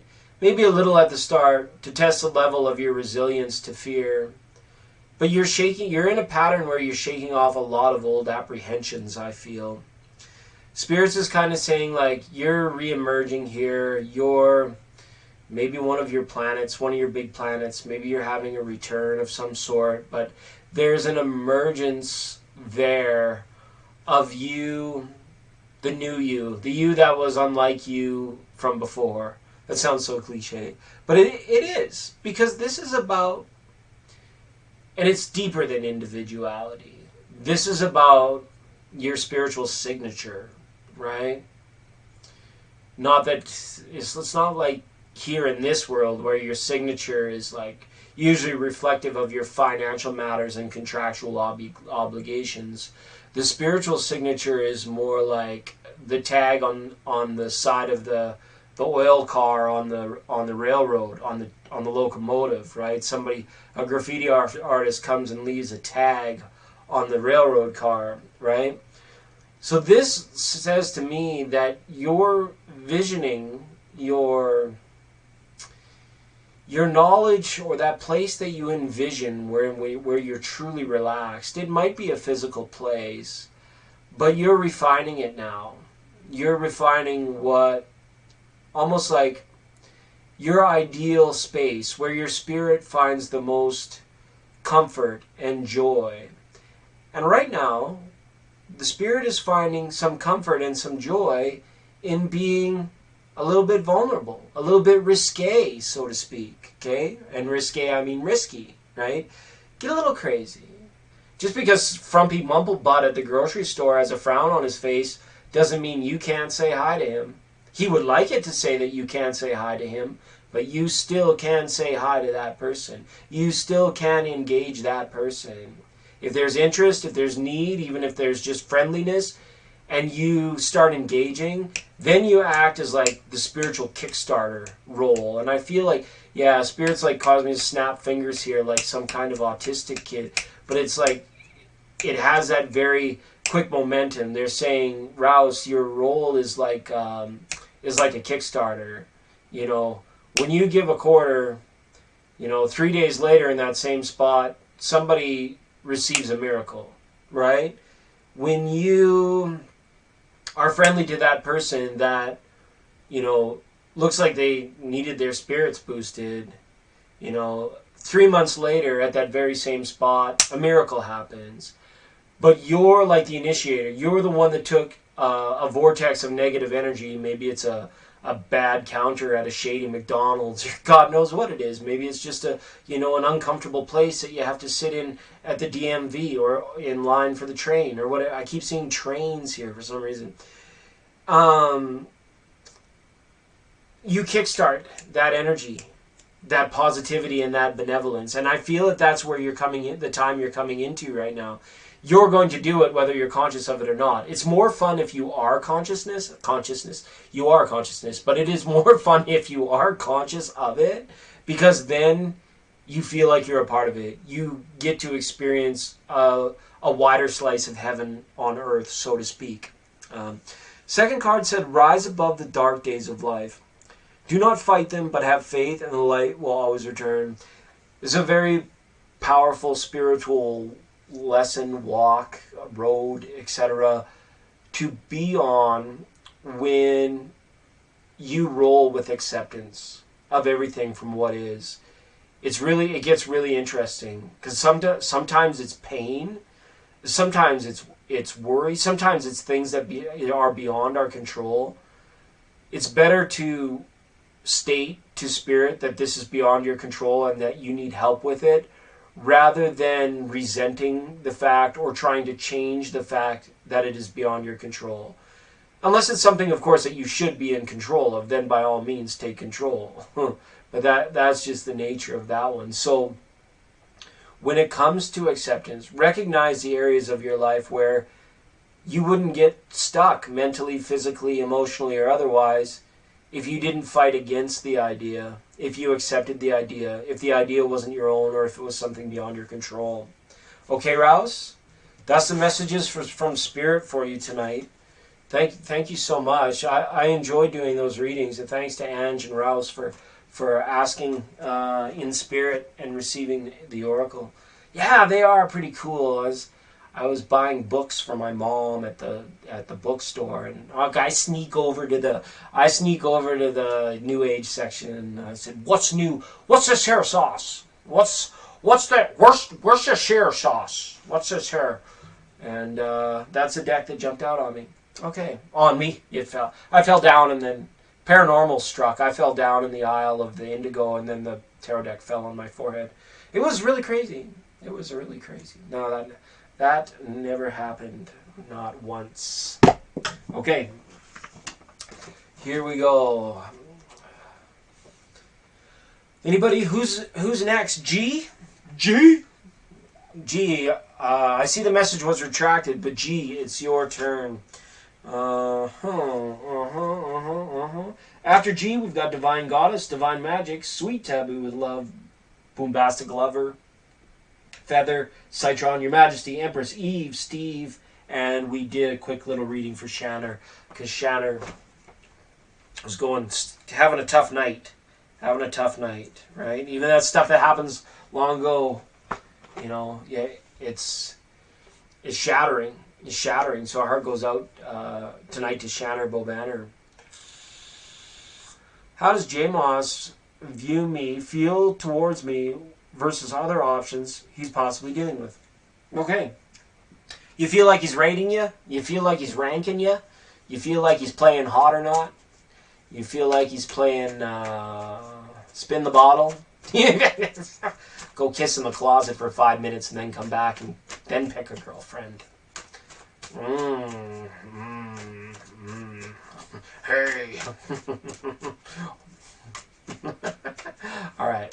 Getting serious now for G. How does J Moss view G in regards to other potentialities? How strong is G in J Moss's realm of potential? Realms of mystery. Mysterious. Mr. Mystery. Let's go backstage here. Let's have a look at these cards. Queen of Wands here. All right. Two of Pentacles. Ten of Swords. All right. Now I see what's going on here. Other options. I only see one other person in his potentiality. There's you and one other. I feel like you might be well aware of that. That might be old news to you, but that's just what I'm seeing. The Queen of Wands here, you're representing as more nurturing than the other person. The other person might be an ex, because the other person's showing up on the side of the Ten of Swords being like, that's a dead pony.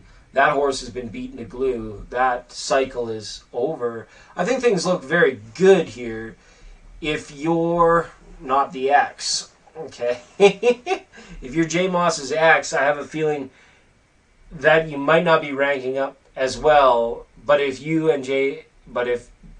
J Moss has a different ex, then you are doing quite well. He's dealing with the fire sign. But this is a maternal fire sign. Okay, this is the Queen of Wands. I'm reading into the higher aspects of this.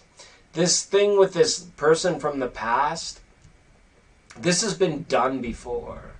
This is just cyclical behavior. There's like no depth coming from one of them in the relationship, and somebody's tired of it. So, but why this unwillingness to drop the one, right?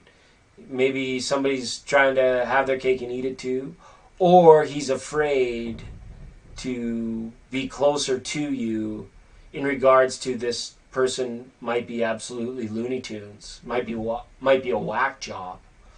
This fire sign might be, no offense to the fire signs, but this particular fire sign might be cuckoo for Cocoa Puffs, if you know what I'm saying. Okay, so maybe there's a little bit of fear that plays into this as well. And something about mystery. Something about, like, he's been open with you about the other person. I don't know if he's been open with the other person about you, right? You might be their sneaky link. All right? But it looks good for you. Better than it looks with the ex, and I don't see anybody else wiggling in there. All right. Wiggling and wobbling, but Willie won't go. All right. All right. So hopefully that resonated for you, G. Thanks for being patient. Thanks for being on the program, and make sure you sail with us. We're on a boat out at sea. And if I had a boat, what is it? I'd go out on the ocean. And if I had a pony, well, I'd ride him on my boat. And we could all regatta. How does that? And we would all... Just me up on my boat. Oh, just no. What is it? Just me up on my pony on my boat. All right. Thank you, G. Divine Goddess, are you here? Divine Goddess is next, and then Divine Magic on deck. And did I see D Lovely? Hi, D. Welcome. I will give you the same apology. I'm sorry that I am inept at Instagram. It's been a busy couple years for this silly little gypsy, and I do apologize for not staying current on any other social media. Okay? Now that that's done, sorry not sorry. Take a sedative, people. All right, Divine Goddess says, rest of 22, anything significant coming up? Work or love, or for love? Okay, for love, for the love of God, we do it for the love. Did you do it for love?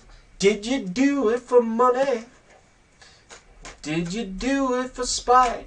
Did you have to, honey? We'll find out in the long run. In the long run. Okay.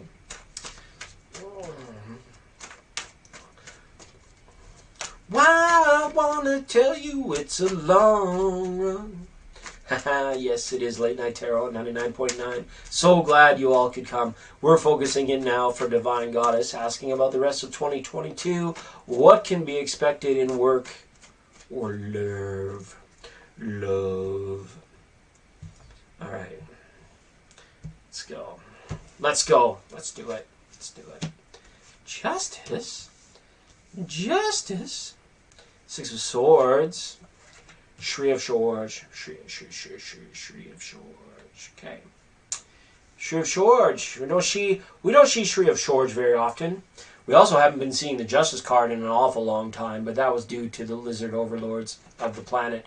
But the Justice card, Justice is coming back, so that's really nice.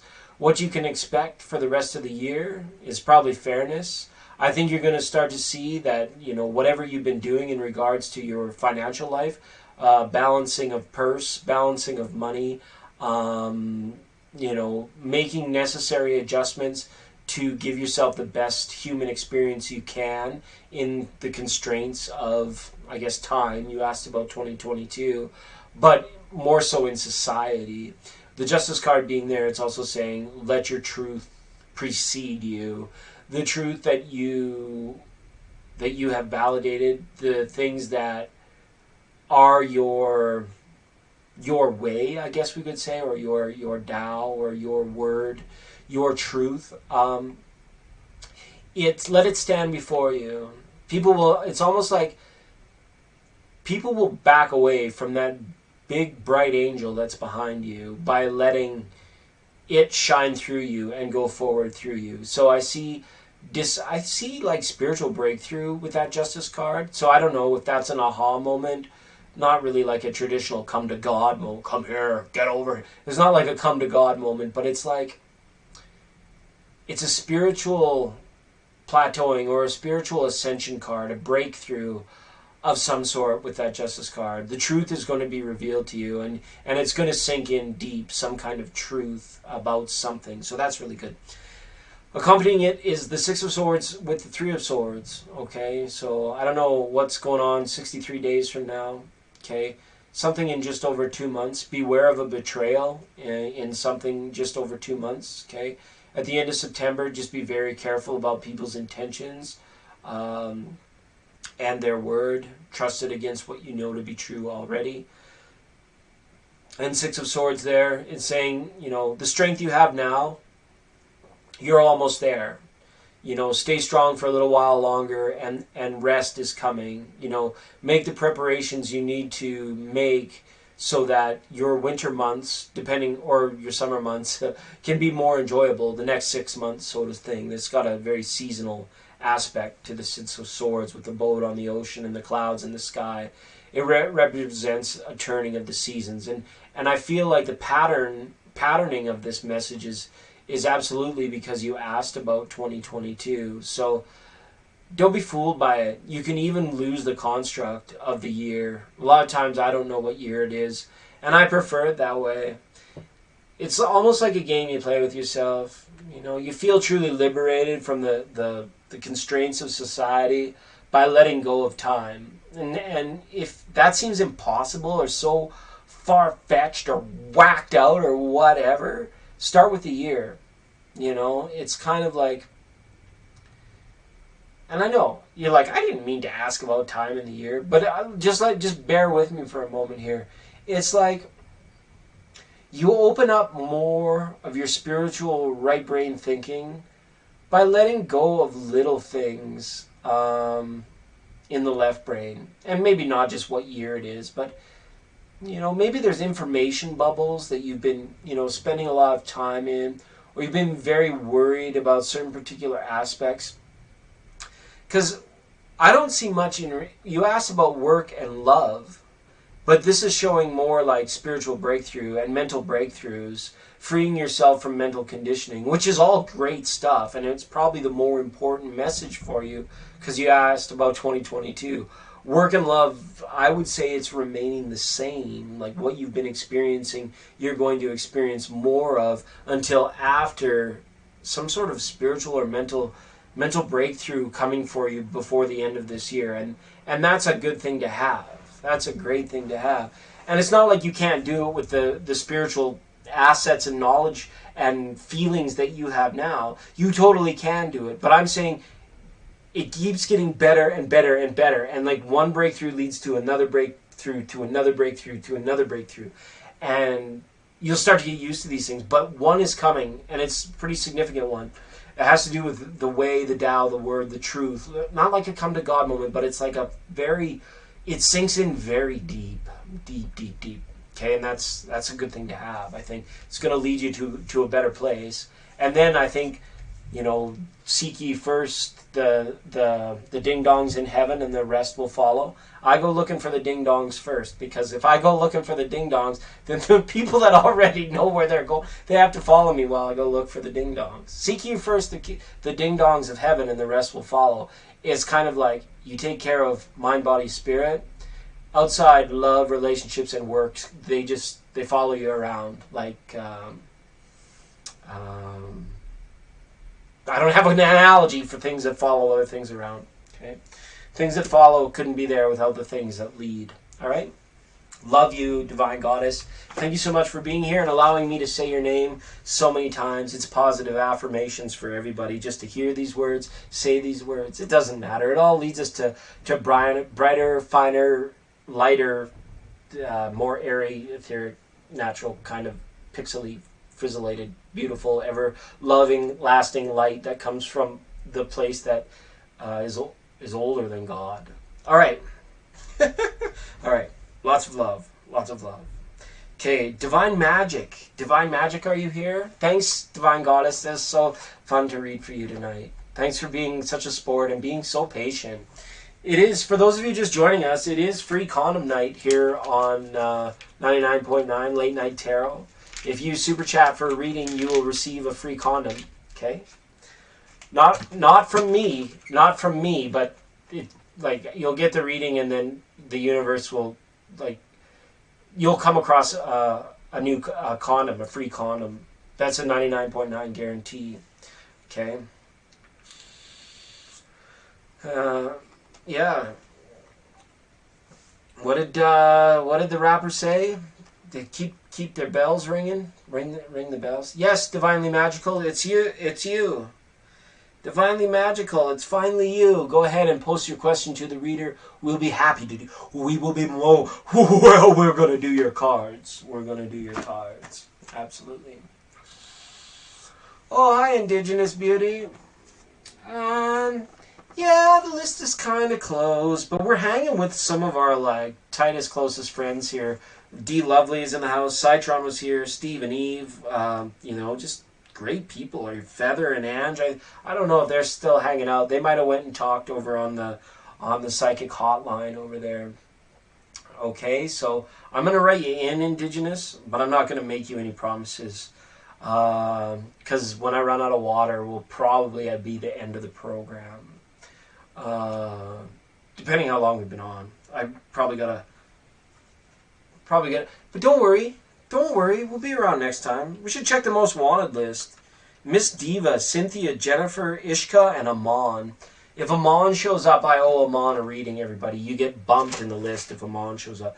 But if you do drop a super chat reading, receive a free condom, get more cards, okay? And jump to the top of the list.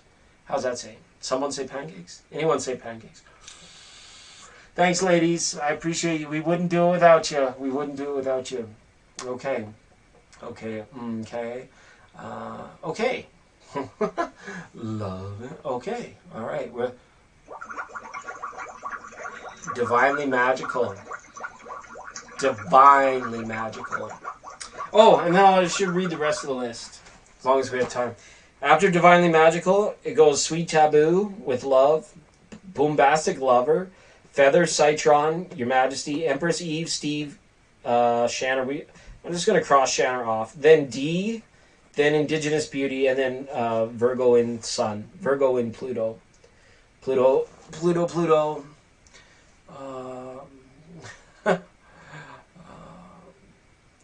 Oh yeah, don't we all? All right, they're like water. Eve says, I'm good. I know. So is your cooking. And so is your cooking, Eve. And so is your cooking. All right. Let's see what else we got here. We've just been having some fun. We've been having some fun tonight, guys. It's pretty good stuff. All right. I don't think we're going to have time for George Clooney or Alec Baldwin's therapist. They're in the green room. They were originally slated to be on tonight's program, but we're having more fun doing it the other way.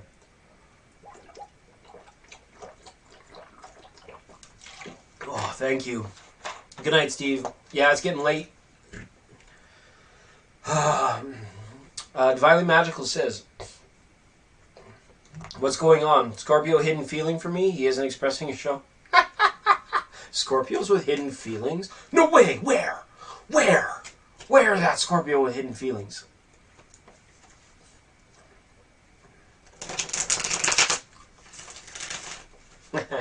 Burgers. Burgerlurgers. Good night to Steve. Thanks again, Steve. We'll see you again soon. All right. Peace, prosperity, bliss. Later, Steve. We're focusing in now on Divinely Magical, asking what's going on with the Scorpio in their life. Let's see if there's any feelings that are not being expressed by Scorpio. What? Really? Wait, what? Really? Really? What? Wait? Who? Huh? Huh? Hey? What? What? Huh? Who? Who? What? What? What? What? Okay. Enough of that. Ooh. Oh yeah.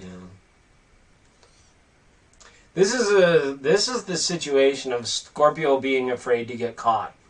Scorpio doesn't want to get caught. Never, ever, ever. Even if they're not guilty of anything, they just don't want to get caught.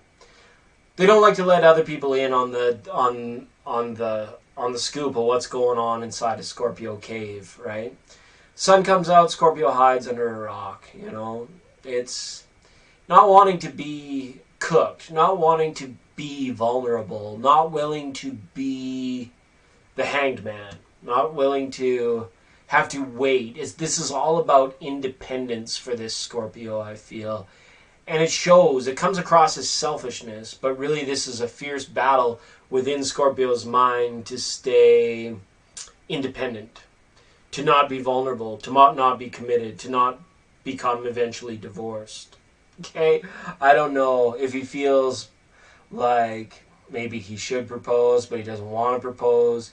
Maybe you guys reached a part in your relationship that like tested the, like almost like the sanctity of it, like the Hierophant being here, like this is like, I don't know, somebody feeling super dependent on the other person, but this is, well, like wanting to do what I want to do when I want to do it, but not being able to reveal that he feels conflicted with both. Because the Scorpio will feel guilty if he's doing selfish things. He'll still do the selfish things, and then he'll pour guilt back upon himself, and that'll lead worse to an even further disconnect. Caught cheating or something? I don't know necessarily if this is cheating. It could present that way, because it was like challenging the sanctity, right? Why does the security feel insecure, right? These are counterintuitive, to be up beside each other. It almost means like somebody's faith in the other person is really being questioned. And as well, somebody could be thinking that there's like behavior patterns that are starting that are either need to be confronted but can no longer be neglected. Okay, if that, I haven't said that many big words in a sentence in a long time with the Ten of Swords there. Okay? So as far as hidden things coming out for you, it's almost like he's afraid to tell you how vulnerable he feels. Does that make sense? Is that making sense? Hopefully that resonated for you. I don't know that there's anything necessarily that this person wants to tell you other than maybe somebody wants to express how tired they are, that they need room for rest, space, and rejuvenation. Somebody's like the wounded warrior here, like the downtrodden soldier, feeling like they just can't cope anymore, right? So I don't know if it's possible to nurture or spiritually heal that from the other person, but it's almost like one side is really taking and the other side is really tired of giving. Does that make sense? But neither one of you want. It has that hangman feeling, like the elephant in the room kind of thing. The thing that we talk about that we're never going to talk about, right? So I don't know if it necessarily shows cheating. Didn't really see the third party in there, but there's like a pattern of behavior that maybe could lead to, because you're an intuitive person. I know you're an intuitive person because you wouldn't be if you were, or maybe if you do have evidence of this person cheating, it's like, how do we address it? But he's afraid of that vulnerability. He's afraid to do so. Not that that's probably because nobody wants to communicate that they're afraid. It's an instinctive, innate thing that we have, that when we're afraid, it's called fight or flight. Not sit there and explain to you that I'm afraid. You know, it's like people just don't do that. Especially Scorpio, jeez. And you will. They'll lock themselves down into a deep crevasse, and you never know. You can't do anything until they come out. Because you try and stick your finger in there, you know, you try and pick a little nugget out there, you try and get them to come out, you get the stinger, right? Yeah, I mean, with the Hangman and the Hierophant being there, it's kind of like the lines of communication need to get opened back up. Especially with the Ten of Swords there. Somebody's overthinking and it's going in cyclical in their monkey mind, in their brain, because nobody's there. Like, the conversation isn't two ways. It's only like one person telling themselves the story of the relationship within their own mind, rather than having a two-way conversation about that relationship. Well, take a leave. Thank you for your patience, though. I really appreciate you being here, Divinely Magical. We had so many divines here tonight. Divine magic, divine love, divine goddess, divine. What's on the vine? Okay, sweet taboo with love. Then Boombastic Lover, Feather, Citron, Your Majesty, Empress, Eve, Steve, D, Indigenous Beauty, and Virgo.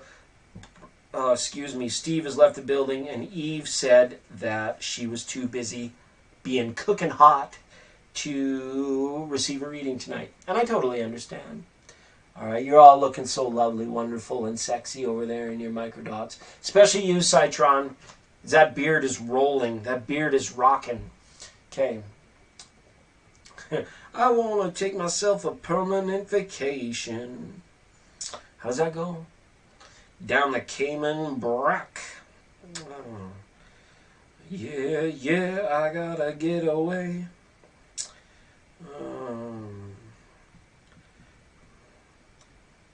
Okay, Sweet Taboo with Love. I doubt Sweet Taboo with Love is here. Or Boombastic Lover.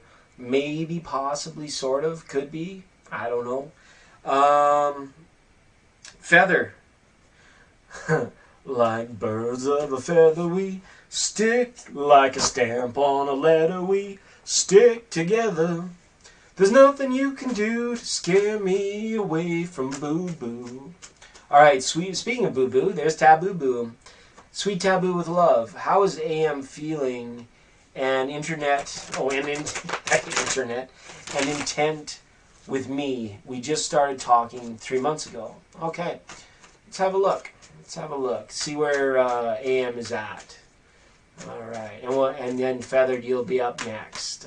I think it's either Feather and then Citron. I think so. It's good times. They call him Mr. Fantastic. All right, focus now on Sweet Taboo Tarot. How is AM feeling towards Sweet Taboo? Sweet Taboo. Sweet Taboo.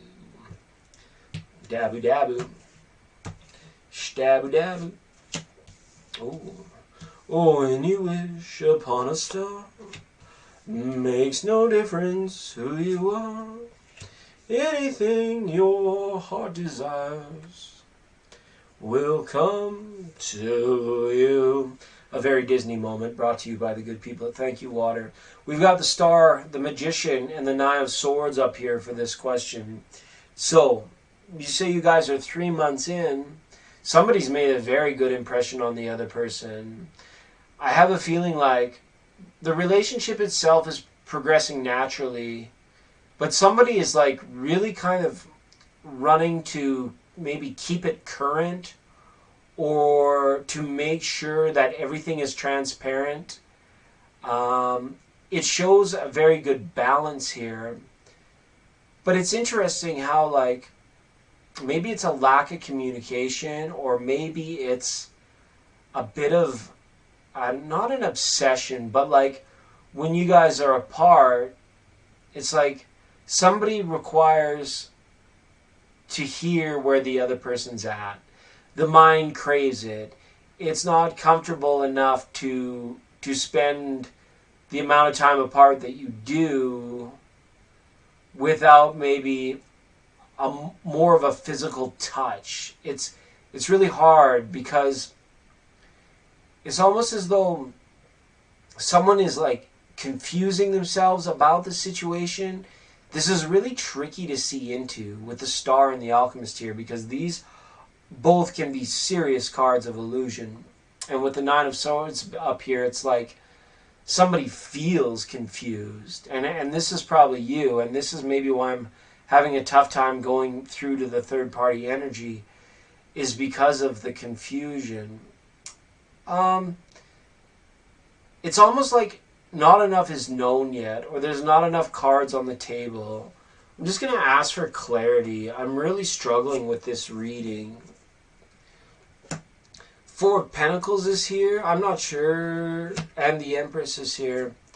Yeah, this makes sense now. It's about wanting different things out of life. Not being sure if the goals that you share, or even possibly ideology, is the same.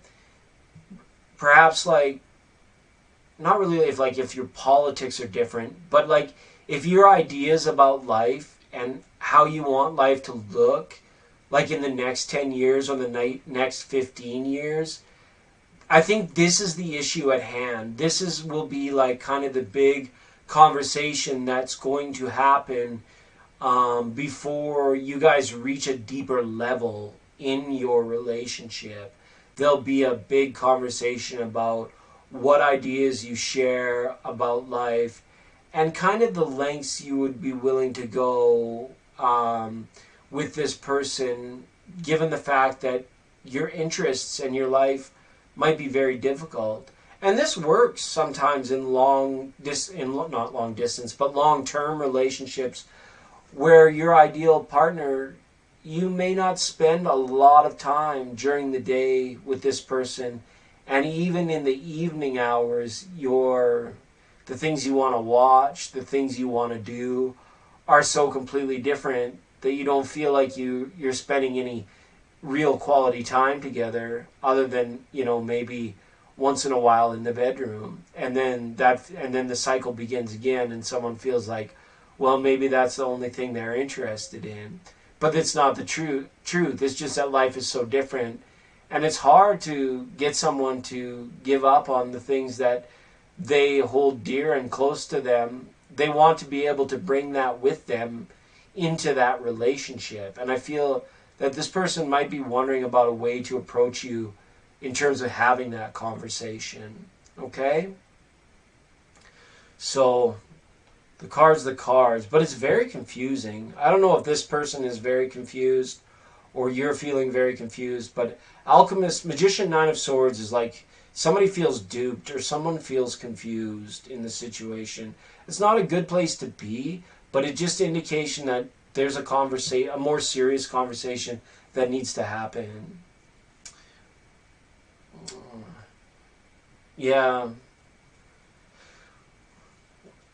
Yeah, and that's fine. Someone's just, maybe he's just afraid to, he really wants to tell you something that he's into, but he's afraid of how you're going to react. Afraid that you might not like it, you might not be down with it. That's what I get the feeling of. But it's not like it's anything bad. Bad to the bone. Okay, sweet Taboo, thanks for your patience. Thanks for being here. Thanks for being you. Being you. Unsexy makes me want seconds. Absolutely. Have we really run out of? The list is closed because I guess have no writing utensils left. They've all vacated or migrated or have gone away. I have no idea. So yeah, the list is closed. All right. Thanks so much, Taboo. Good to have you here. Bermuda Shorts, Boombastic Lover. Boombastic Lover is up next. I think I saw Boombastic. Mr. Boombastic. Oh, there. Found it. There it is. Okay. Well, the list is still closed, right? Closing time. One last call for alcohol. So finish your whiskey or beer. Yeah. Should find one for list closed. Was the list closed? Do I get a repost? Yeah, please please post your question. I'm a high maintenance clairvoyant. I'm a high maintenance. I can't go back. The technology just is beyond me. Please repost. Yes, please. Thank you, and thank you for being patient. I really appreciate that. Oh my goodness.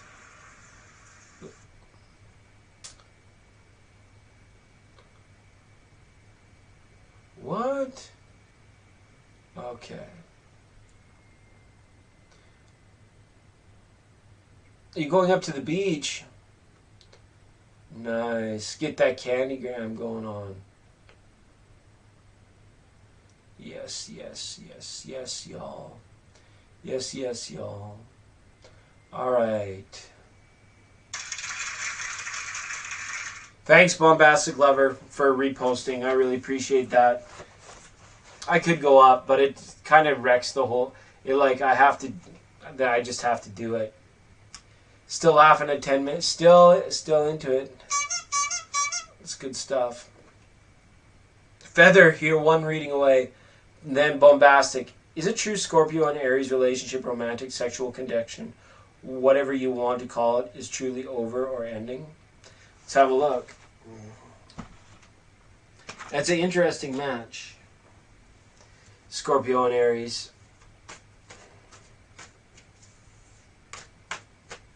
I feel like Scorpio sometimes gets tired of Aries.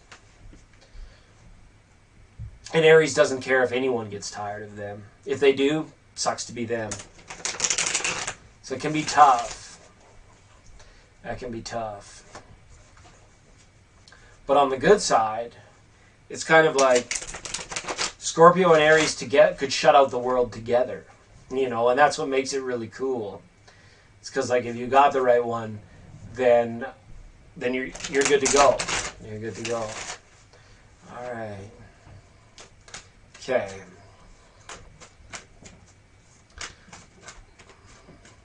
But I feel like it says the Aries was trying to get with me, but she was involved with her baby dad, who is a Scorpio. I get the co-parenting, so that's why I worded it that way, because technically they have kids. Okay, no problem. It's a pretty advanced, mature, and involved situation. And we're used to that around here. Even though we act pretty immature, we're used to that stuff. Okay?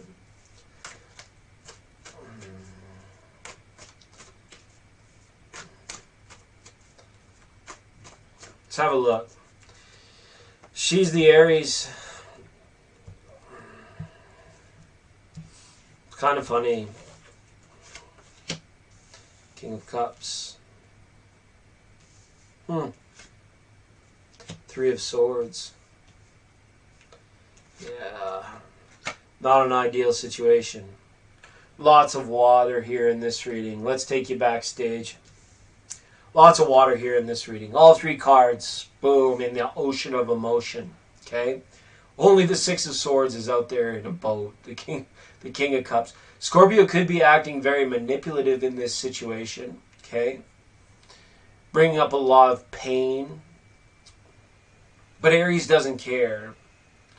Aries doesn't care at all. But Aries has lost control. There's no fire in these cards.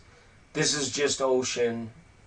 It's almost like someone who wins a big hand at the blackjack table or at the poker table and then throws all the chips up in the air and leaves everybody scrambling to go try and get a little piece.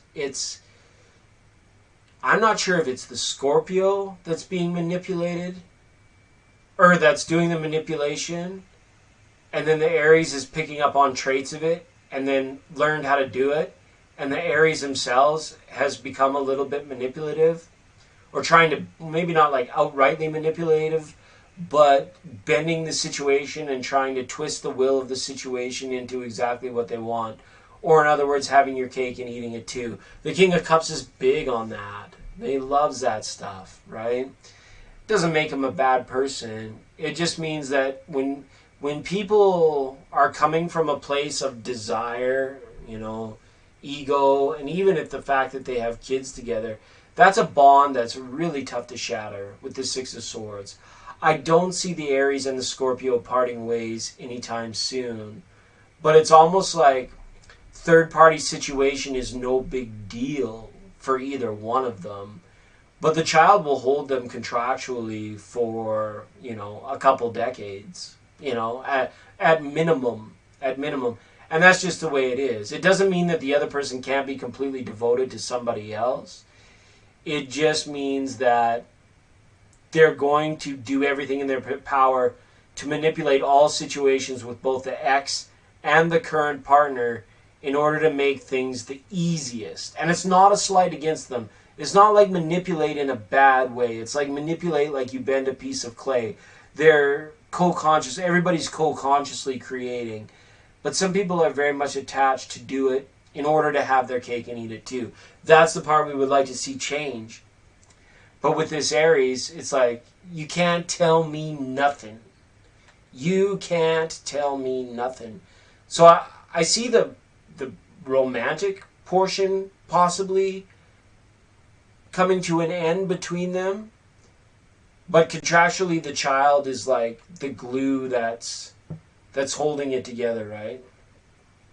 Yeah, I think that Scorpio will grow tired of Aries, and Aries doesn't care if Scorpio grows tired of Aries, to answer your question.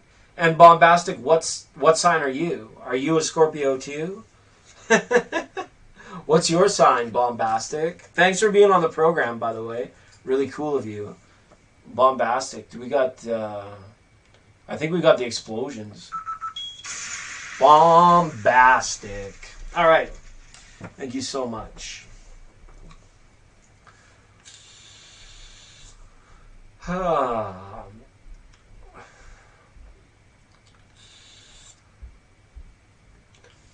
don't think so. Not sexually. Not sexually. But it's going to take some time for that tenderness.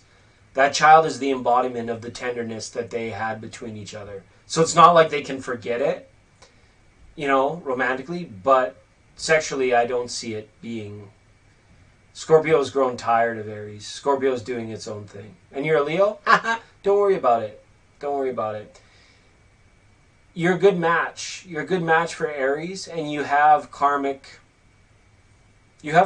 relationships more so with Scorpio, you being in Leo.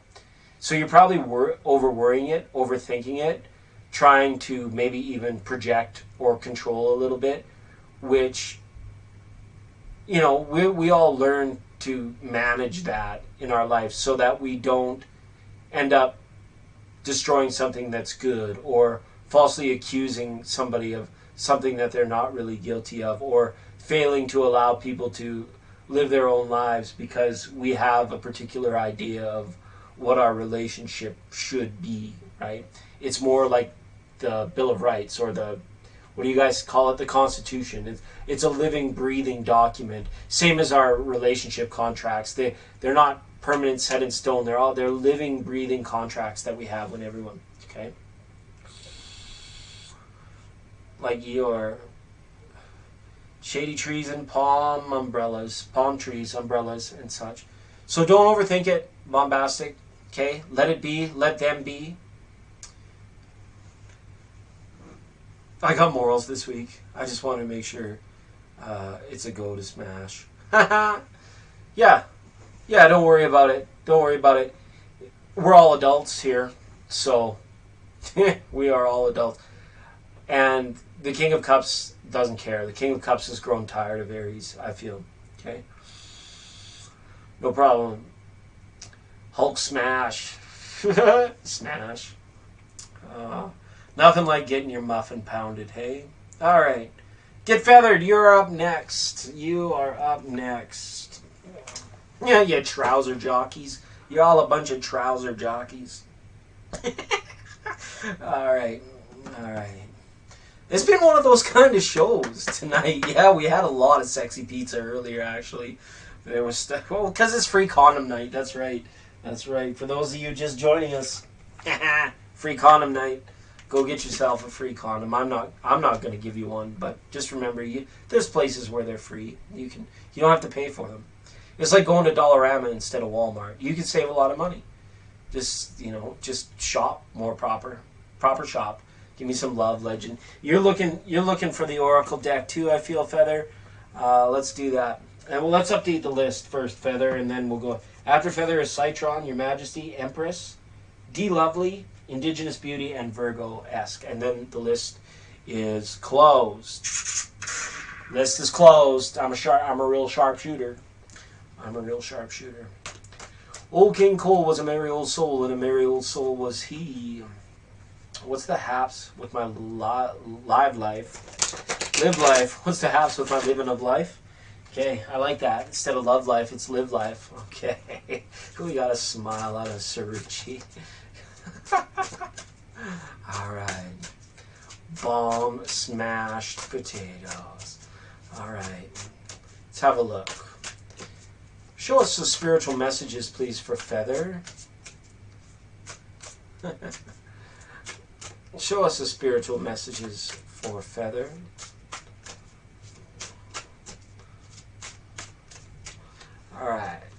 Here we go, Feather. Ooh. Ooh. This is like, I don't know. I heard Queen in my head. Another one bites the dust. And another one gone, and another one gone. Another one bites the dust. I don't know what that means. Maybe it means that are you loving them and leaving them? Just kidding. Awaken the magic of your creativity. Immerse yourself in the world of feelings. That's good. Do that. Do that more often. And when it comes to this particular creativity, it seems to me that there's something that you're feeling very passionate about. There's something that some kind of river that you want to follow, or road that you want to go down almost, I feel. Spirit is saying to change things up as well. This goes into things like wardrobe and the places you go and how you see yourself, and ways to envision to recreate your look even. And it's just going to be like a fun little thing that you're going to do. Not like a Halloween costume, but I get a feeling that you're pulling maybe out some old favorites out the closet, or maybe going somewhere and getting some new styles. You might be like enjoying certain things in your meditation that are going to just lead you to places where it's like, yeah, I feel like switching up my hairdo. I feel like switching up my look. I feel like transforming a little bit in body, because the mind is transforming. And then sometimes when it's time for the body to follow, it just kind of happens like automatically. We spend a lot of time thinking, well, I should do that. Well, I've been thinking about that. And then all of a sudden it's like you're in it, and it happens automatically. Because the creativity at times takes over. And ain't nothing wrong with that. There ain't nothing wrong with that. So when it comes to another one bites the dust, I think this is like a version of yourself. That it's like you're saying goodbye to maybe a particular old habit, or a particular ritual or meditative thing that you used to do. And what I mean by meditative thing is just like, that could be anything, like unconscious watching of TV, or any kind of particular pattern that you find yourself in is going to change. Okay? It's up here with flames of desire. That's kind of cool. It says, let them shine out a radiant light and shun the dark paths. That's right. Love and compassion. But don't be afraid to get jiggy with it. Okay? I had this old Punjabi boss one time, and that's all he used to say to me when I'd come in for work. He'd say, did you get jiggy? Did you get jiggy last night? And he had said it in good fun. He was like 80 years old, this Punjabi dude. But you're gonna get enjoy getting jiggy with it, so to speak, here with flames of desire, and never feel guilty. Don't feel guilty about it. That's the main thing we're learning to do in this lifetime.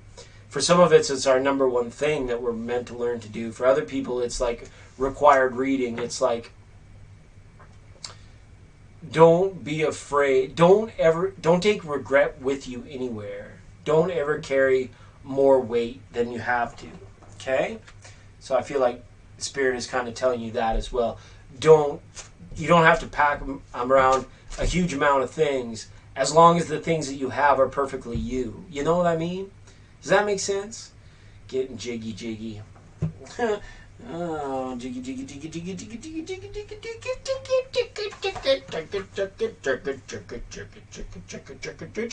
With it. He used to say, did you get jiggy with it last night? Or when I'd be getting off work, you're going to get jiggy now. I'd be like, I ain't no gigolo. I ain't no gigolo. Citron, you're up to bat. It's finally time to read for Citron. It has been like a year and a half, people. A year and a half. Do we have time for this? Can we fit Citron in tonight? Is this okay? Is this part of the pro? Let's do it. All right. Yeah, nature is constant. Welcome to the jungle. All right. And then after Citron, we've got Your Majesty, then Empress, then D Lovely, Indigenous Beauty, and Sun in Virgo. Virgo in Pluto. Pluto and Sun. Okay. And don't go to bed early. You're welcome, Feather. Thank you for being on the program. Such a pleasure to read with you. It's interesting cards. It's interesting cards.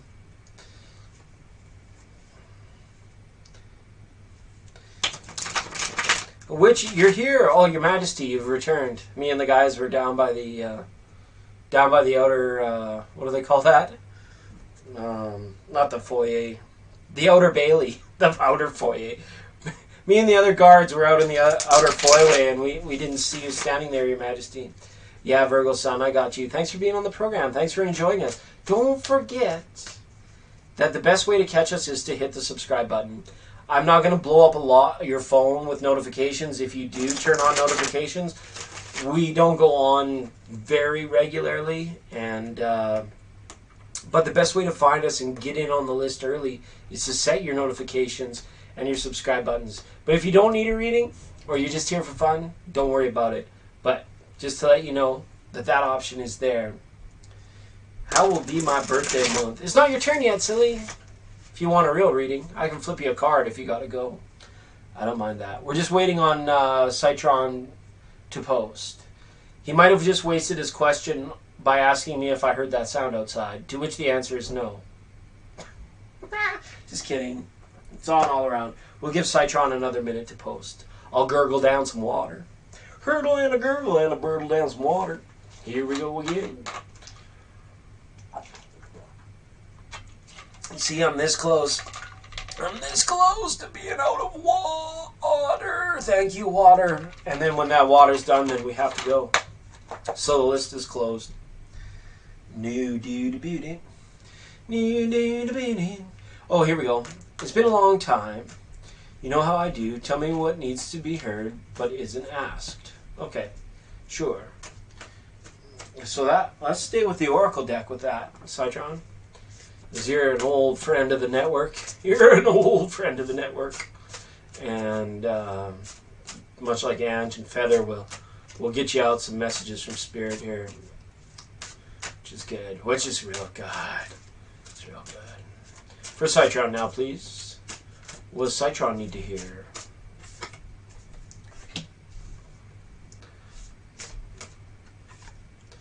Alright. These cards are pretty girly, but that's okay. We can embrace it, and we can accept it. First up, release your inner rebel. Be yourself and create your own universe. Okay, this is like the, what do they call that? The space that you get to where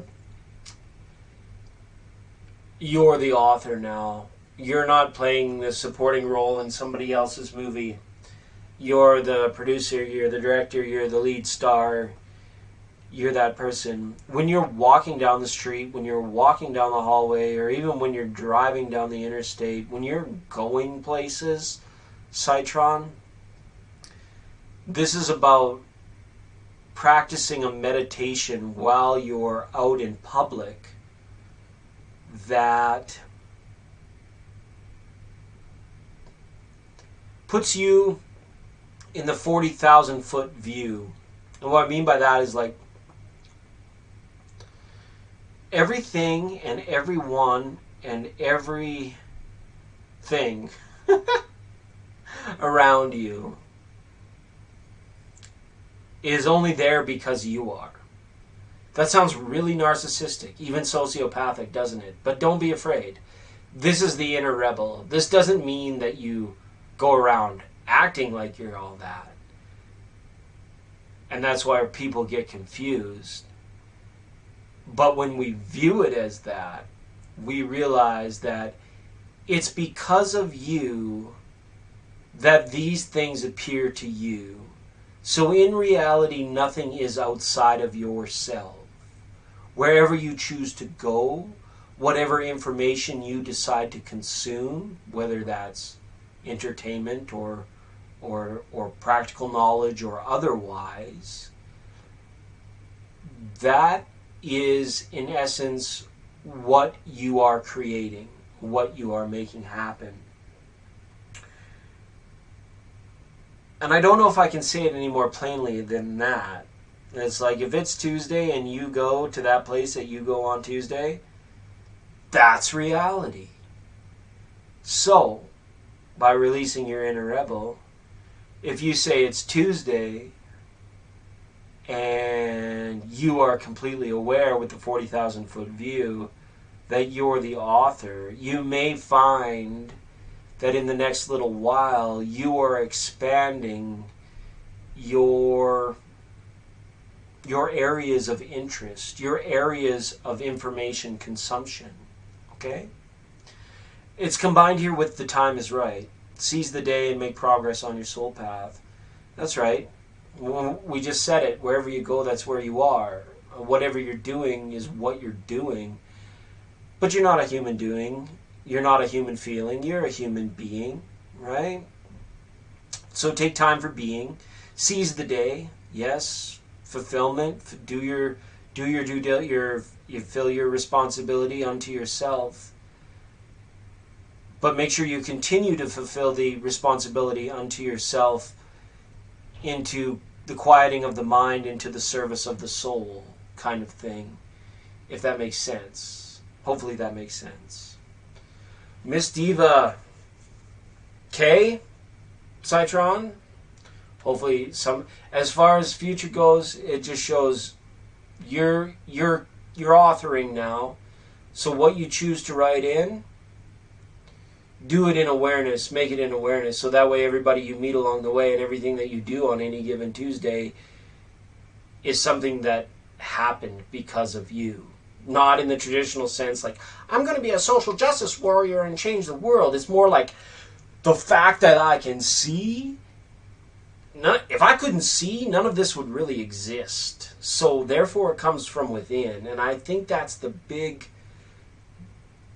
I don't know, cliffhanger that you're like pulling yourself up to that final, and then you're going to turn around and have that 40,000 foot view. And some of it may come in dreams, but a lot of it's coming in the comings and goings of daily life. Miss Diva is here. Red alert, people. Red alert. Do we have red alert sounds? I don't know. The plane is taking off. Miss Diva is here. D Lovely. I don't know what this is about you, but Diva. Actually, it's Your Majesty. Has been bumped because Miss Diva, if I'm not mistaken, is on our most wanted list. Yes, you are. Miss Diva, you're on the most wanted list, which means Miss Diva automatically jumps to the front of the line. We get around to everyone here eventually, and sometimes I have to do these things for the benefit of all of us, but because Miss Diva has either missed out due to my own lack of being good at this, but we get around to everybody eventually, and I do my best to ensure that that happens. So without further ado, I don't want anybody else to wait longer than they have to.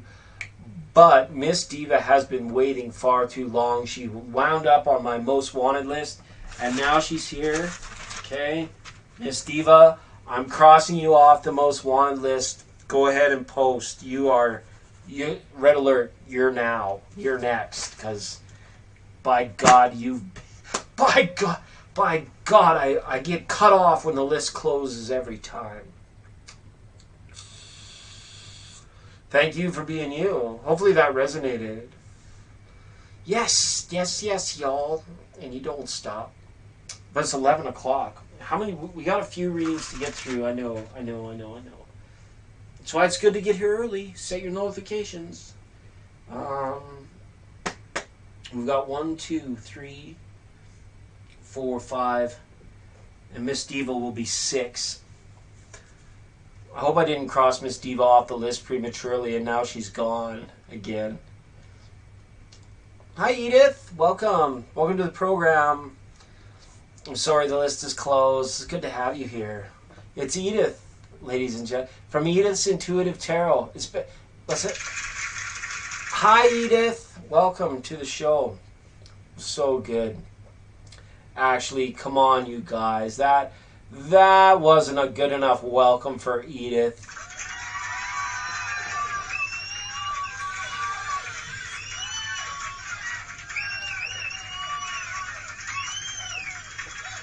Virgo, you're on the list. Virgo sun, you're on the list. You're the last reading of the night, but you're here. I got you in there. How could I deny anyone so beautiful? All right. Well, good thing I did that in pencil. Good thing I switched to pencil, because Miss Diva showed up. She's on my most wanted list. I asked her to post, and then she ghosts. Post, and then when I asked to post, that's when they ghost. That is just unbelievable. So I guess she stays on the most wanted list. Because you know what happens to the people on the most wanted list? I find them. I find them, and I give them readings. I give them a tarot reading. Just kidding. Just having a little fun. All right. So go ahead, Your Majesty. Go ahead and post.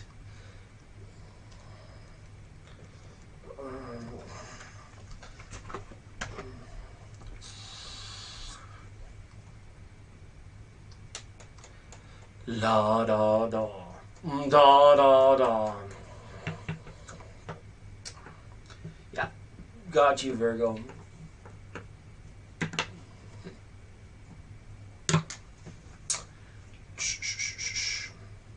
Okay. Okay. Your Majesty is preparing. She's preparing. Your Majesty. My Majesty, Your Majesty. The Majesty that exists in all of us. That's Your Majesty. That's the Majesty you want. Because it's magical. It's magi. Absolutely.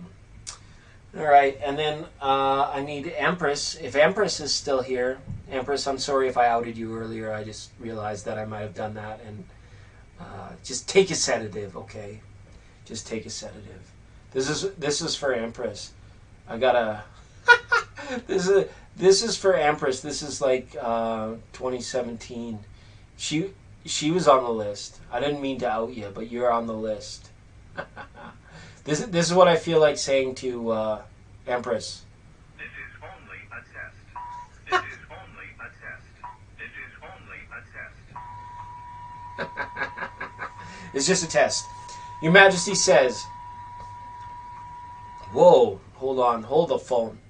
So there's a guy who I'm cool with. We're friends. I wanted to know how Prince the Virgo looks at me and feels. The Prince and the Queen, isn't that a little risque? Isn't that a little bit naughty?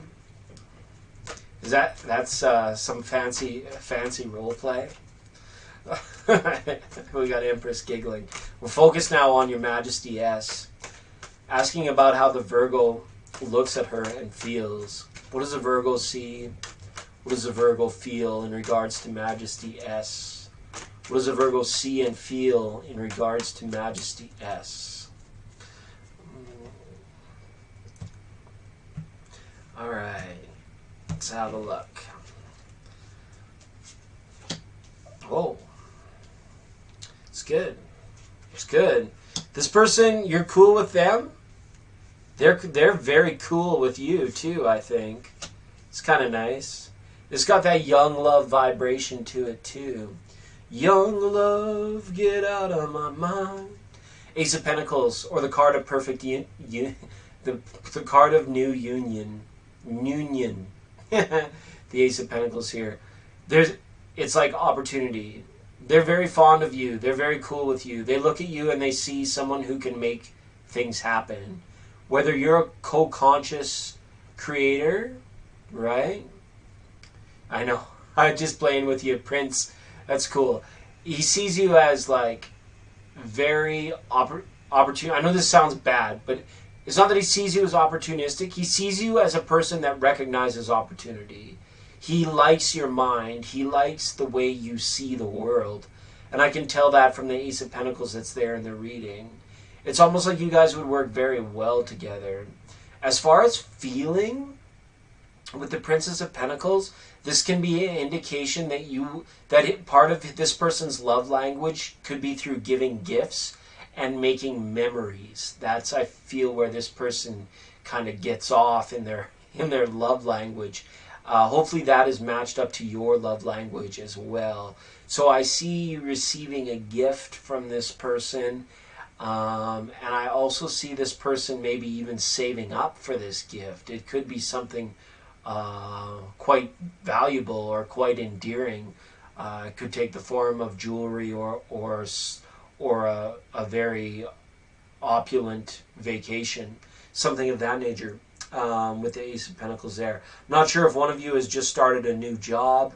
That could be pertinent in these cards here as well. Or someone could be changing career paths.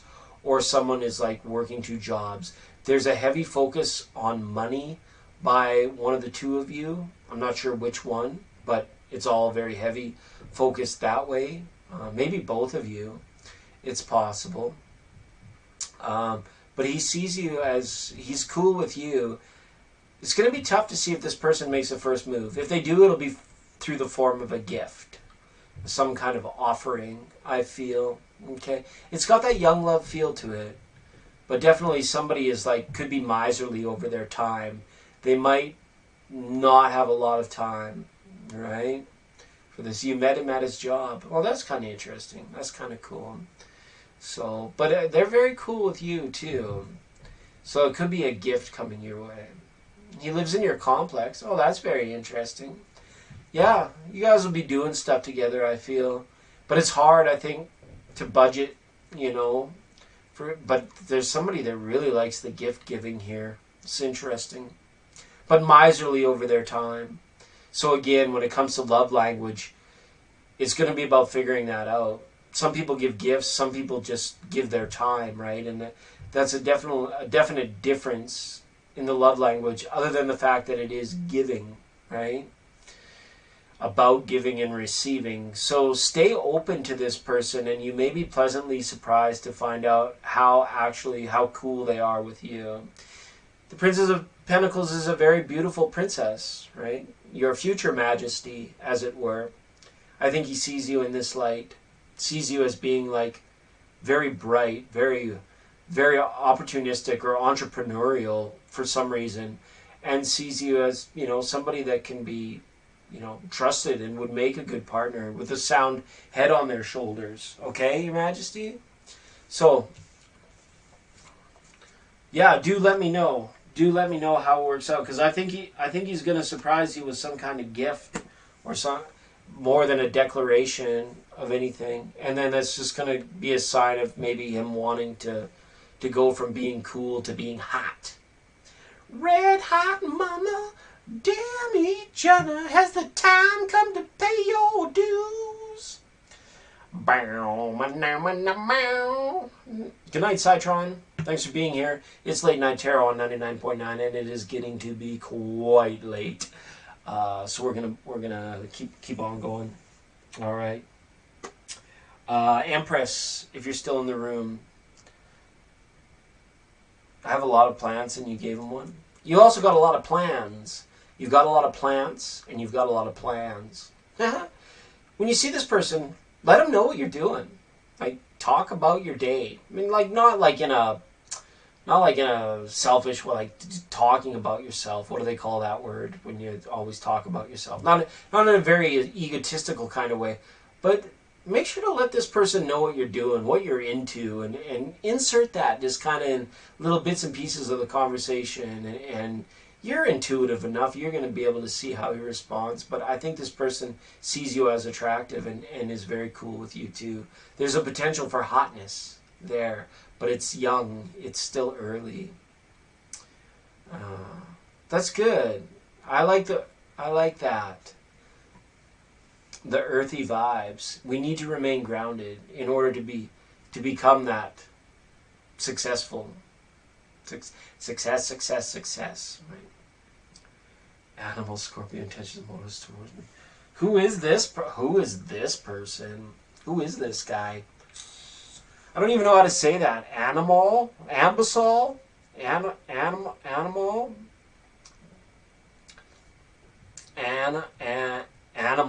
I get it now. You're screwing with me.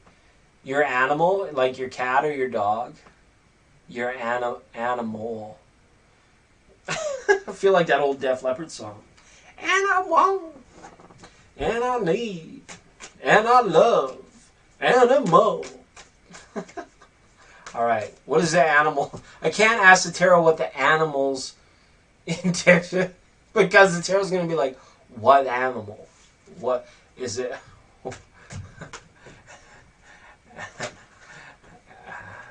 An animal? What an animal? I'm just going to say A. What are A's? A, the Scorpio's intentions and motives towards Empress. What are A's, the Scorpio's intentions towards Empress? Show me A's intentions and feelings, motives towards Empress. Okay, let's have a look.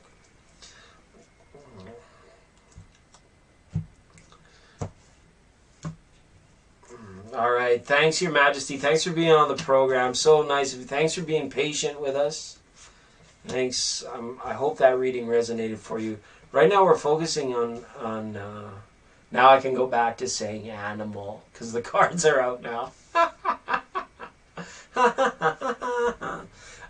Prince of Swords, the Nine of Wands, and the Queen of Swords. Okay.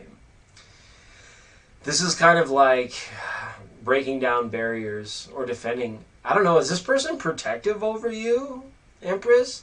This person like doesn't want any harm to come to you. Almost sees you as like a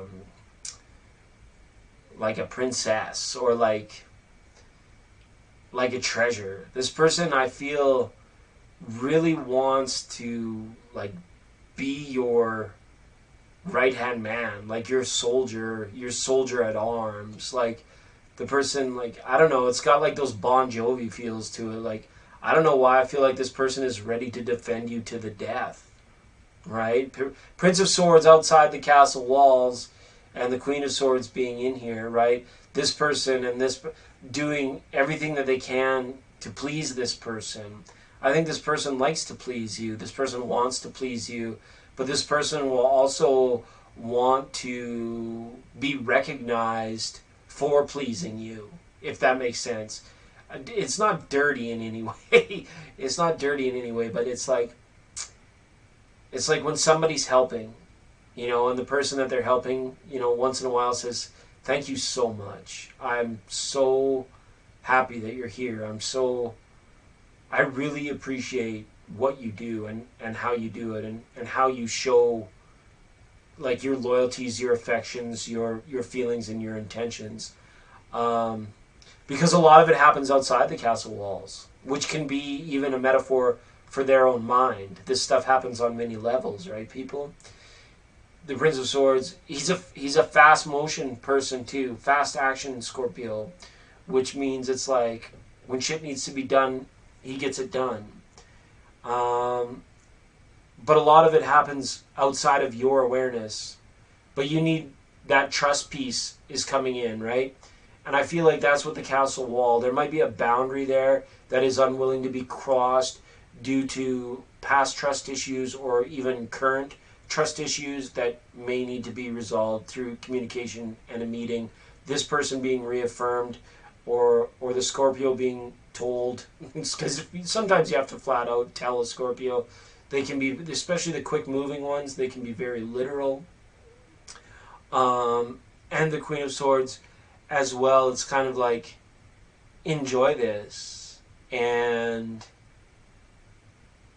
if you have to, defend this other person. Because this person, I feel, would just like, it's got those Bon Jovi feels to it. Like, I'd live and I'd die for you. Steal the sun from the sky for you. Words can't say what love can do. But he'll be there for you. Okay? It's a bad Mama Gemma. He's a bad Mama Gemma. He's a bad Mama Gemma. Dabba. Rocking a big old two-core bandana and/or bandana. And/or bandana. All right. So thanks, Empress. Hopefully that reading resonated for you. You know what? I can't believe it. You're on the list. You're on. You know what? I think Feather was there too. Let's check the Fs. I had Fireman 007. You weren't called Feather back then, Feather. You had a different name. I'm pretty sure you were on here. You remember Elaney? Oh God, she was amazing. Um,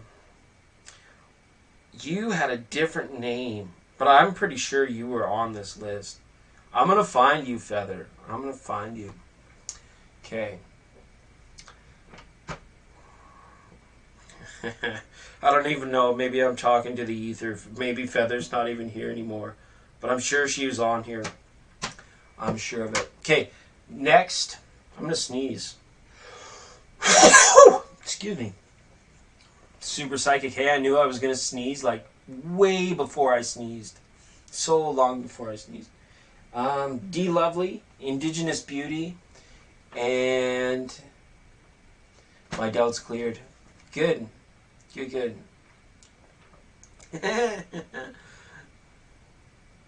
Yes, I do remember when you're trying to help with the list. We were monitor. What do they call it? Moderator list. Less. All right, so that's yeah. Okay. We had some guests here. We were supposed to be talking with George Clooney and Alec Baldwin's therapist. Were supposed to be joining us on the program tonight. But we've run a little bit late, so unfortunately those of you that waited up for George Clooney, we'll have to try and get him back at another... Nourish! That's it. Nourish. LMN, Nebraska, Nariman, Nia, and Gemma. No, I don't have her. I swore I did, but I don't have her. But maybe it was after. I don't remember. I don't always remember. Okay, so yeah, we're just about done here. So yeah, maybe next time. And Margaret Thatcher was supposed to join us too, but she's not here either. So that is that. Done with that. What is going on back there? Okay. D Lovely, we love you, D Lovely. Shrooms for me. Get them. Let's have a round of boomers for the girls and for the girls at the front. Need a round of boomers. Okay. Nobody does. That's right.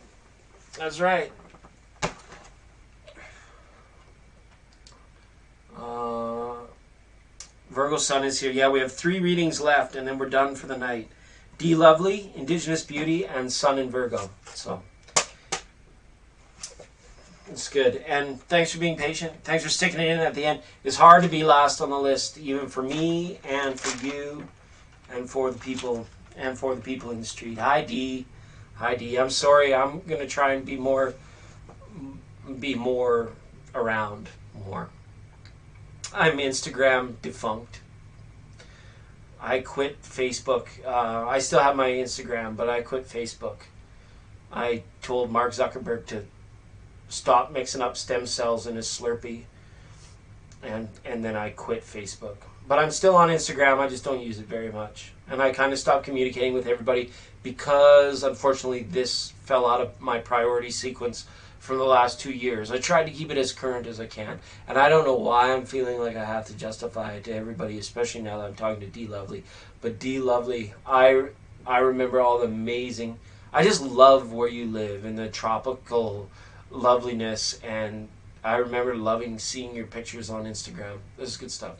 What does the future look like, LT?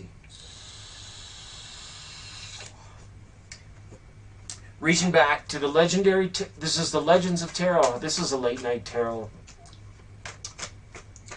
I quit the gram, but Facebook for my dad to see what I'm doing. Yes, fair enough. That's cool. All right.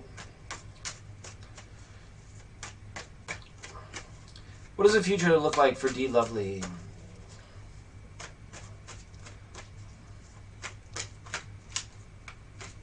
What does the future look like for D Lovely? All right, let's have a look. The future is pretty cool.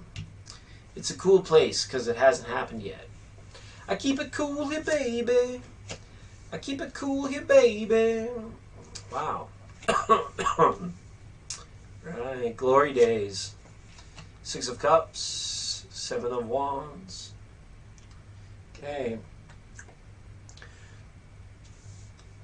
Future looks like it's not that you don't pay attention to your kids, but it almost looks as though one of your little ones might need a little bit more support in the near future. I don't mean to scare you or to get you worried or anything, but it seems like maybe one of your little ones could be being a little bit defensive these days, or could be in a situation where he's having to be defensive outside of knowing you, or he's fighting really hard to get what he wants, being in a position where it's hard for a kid to get everything that they want, and that can be really tough as well with the Prince of Pentacles.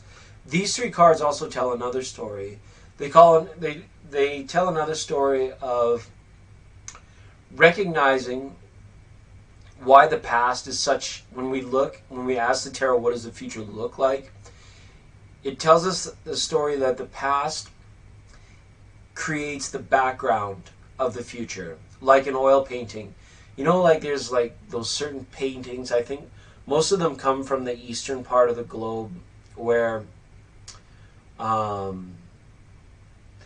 the emphasis of the painting is heavily on the background, and there might just be like one little teeny tiny little fisherman, you know, whereas like in Western art, it's like the focus is on the Mona Lisa or on the particular person, and the background of the canvas is just sort of some shady arch or river or something like that. Even in the way these tarot cards are depicted, right? It's like the person first, background second.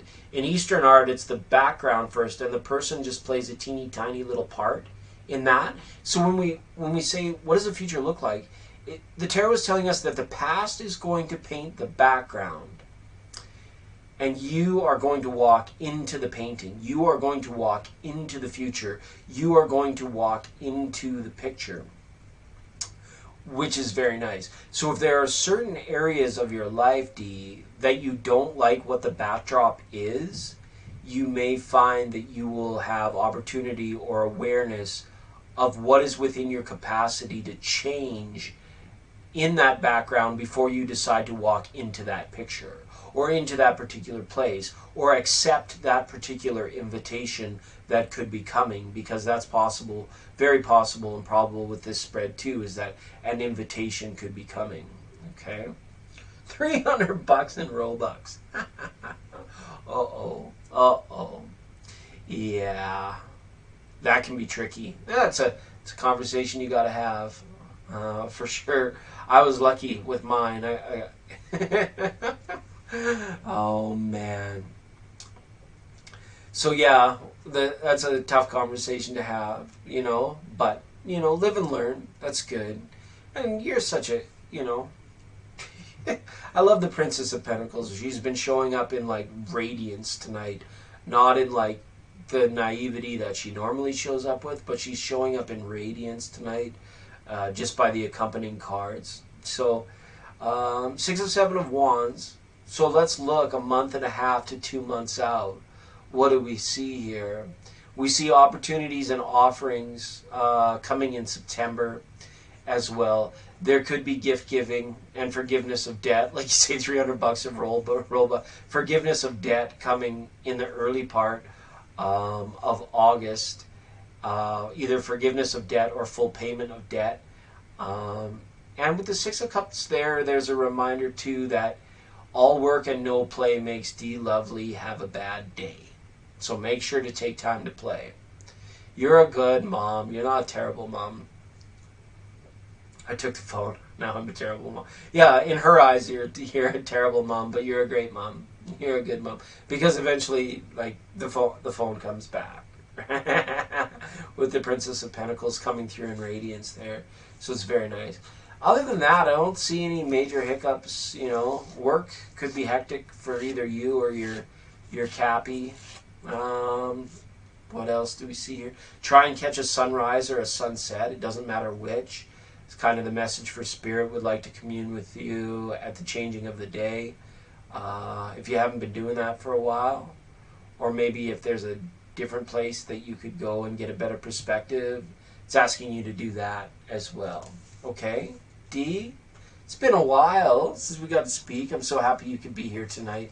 Well, I guess it hasn't been a while. You saw us on our last little stint that we were here. I'm in town for a few days, and then I'll probably have to go again. Trying to work on getting a bigger studio and maybe another remote camera and do a lot more fun things with the live stream coming up here.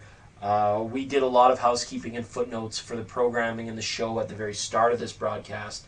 So if you want some updates on the show, maybe come back and check when the video is posted or when it's done rendering or whatever, and you can check back to the very beginning of the broadcast for more information about this place. Okay? Indigenous Beauty, are you around? Are you a square? Thanks, D. Lovely. Love you. He says, now the Mod Squad's online say resonates whenever you see it. Okay. Yeah. Tarot was said to be about 2 weeks. Yeah, I could see that. I could see that. But numerology was kind of like, you get into boiling some of these numbers up and into what they mean and playing around with some of these numbers. It's crazy. And then major arcana, minor arcana. It's funny, the chord cards, they never give me an idea of time. Pip cards are usually best.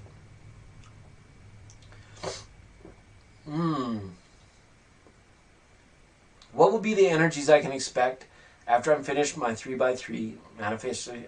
Oh, that's you that does the 3x33. What do you want? Right? Manifesting a love situation. So you're wondering what kind of energies you can be expecting? Well, if you're putting out vibrations of benevolent love through any manifestation practice, I think that you're going to be able to receive energies of silent witnessing or direct vibration coming back at you of love, right? And it's funny because love is a vibration, but love can vibrate at all different frequencies, right? When you're doing the hokey pokey, right? When you're doing the, what do they call that? When you're making whoopee, when you're getting jiggy with it, that's like a lower vibration manifestation of love. When two people are apart and thinking about one another, that's a different vibration of love that exists and travels far distances through the ether. When two people are laying in bed together, or when they're out doing something that they both enjoy and things are happy and smiley and laughy and poppy, that's a different vibration of love. So I can understand your question. New union, that's good. You got the new union card. Victory, and the 66, which is a 3. This is really nice. You got never mind the 1, but the double 6 is going to be there. This is a card of new union. So the energy, you're going to attract a person around you that you'll be within union with. The 3x33 manifestation is giving you a 66. It's going to come back to a 3, right? So that's the thing with the number 3. It's a very magic number of manifestation, right? But multiples of 3 can always be divided back into 3, right? So you can follow it up or you can bring it back down. You can follow it up or you can bring it back down. So whatever the energy is, when you find it, you make the decision to stick with it and stay in it. And then allow it to be, I guess. You don't need to try to tweak it anymore, I guess is what it's saying. Victory in whatever it is, whatever you're trying to achieve, it shows you reaching a new shore and new union with whatever you're trying to achieve. But to be at one with that energy is to be in recognition with it and actually have it stick, right? And it's good because a love vibration, when you create a love vibration, you can be more receptive to love vibrations. And the energies you are attracting here is like, I see you potentially helping somebody up, helping somebody out, like even helping somebody up. You might even be in a situation where it's like the true calling towards manifesting love in your life. Source might say, okay, what kind of love are you going to give when you're out there living your life? And you might actually end up picking somebody up off the sidewalk, that you witness somebody fall down. Is kind of what I see here. And as far as this person that you're seeking, I see you reaching the other shore with this person, being able to make an impact on their life, if that makes sense. So just for being awareness or recognition and whatever energy that is that feels the best, once it's there, don't try and tweak it. Don't try and push it. Start a new manifestation ritual rather than trying to take one, having it manifest, and then trying to change that manifestation, because that's advanced level stuff, and that can really backfire. Maybe you are advanced enough to do that, but I would say if that's the case, then manifest something new to go alongside with it rather than trying to twist what's already been manifested, if that makes sense. Okay? Hopefully it doesn't. Just kidding. Hopefully it does. All right. One last reading to go tonight, people, and then that'll be it for us. We're already past 1 a.m. out there on the East Coast. Love you, Indigenous Beauty. Thanks for being on the program. Well, I appreciate you. We wouldn't do the show without you guys. Abigail. I want to know if I missed my turn. You gotta be kidding me. Abigail, you are effing kidding. You were up like 17 turns ago. Hi, Ling Ling. Welcome back. Hi, Abigail. Welcome back. Welcome back, Abigail. Let me go back and see how many turns ago you were. 1, 2, 3, 4, 5, 6, 7, 8, 9, 10, 11, 12, 13. I've done 13 readings since it was your turn. You're silly. You're silly. I'll tell you what, Abigail. The list is closed. But what I'll do, we're on our very last reading. If Virgo and Sun is here. If Virgo and Sun is no longer here, I'll read for you. But if she is here, at the very end of the broadcast, I'm going to give you a special oracle card. Okay? And I'll put you on my most wanted list. So then you can get in there. Well, hello, Regina Diamond. Thanks for being happy to have caught me. Catch me if you can. Who is that? The ginger? Is that the gingerbread man? We didn't have time for George Clooney tonight or Alec Baldwin's therapist. Hopefully they'll be able to come back and catch us at a different time. As well, we were supposed to have Margaret Thatcher on the program tonight. She could not make it. She could not make it in. And we didn't have any time. It was free condom night here at 99.9. Thanks to everybody that super chatted and received their free condom. We're so happy you could make it. Went for lunch. Ling Ling, where in the world are you calling us from?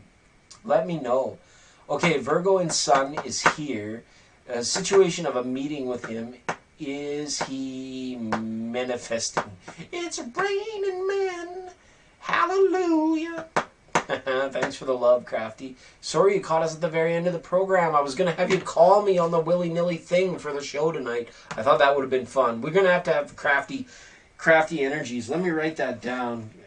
On a future program, we're going to have crafty energies live in studio via the telecom uplink. He's across the ocean, so I can't have him over at my studio.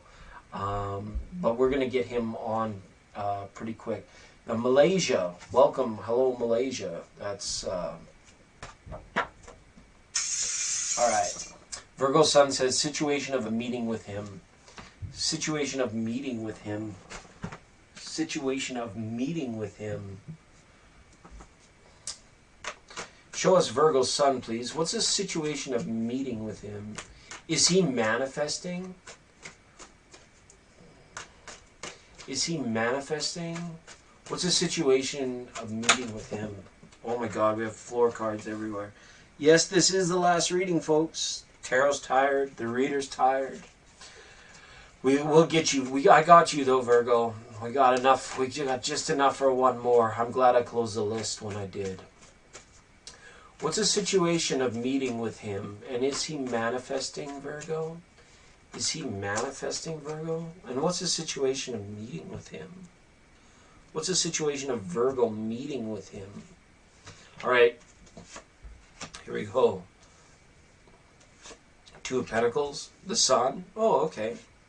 You guys got to get together. You guys really got to get together. I think you should get together. You got to make time for one another. Two of Pentacles is like, it's always a juggling act. It's like, settle down and make it happen and get together. Because when you do, it shows that the creativity, the creation of something new and beautiful is there. The potentiality to have what you want out of this relationship is definitely there. You just need to find a way to be able to work together and actually get together, I feel.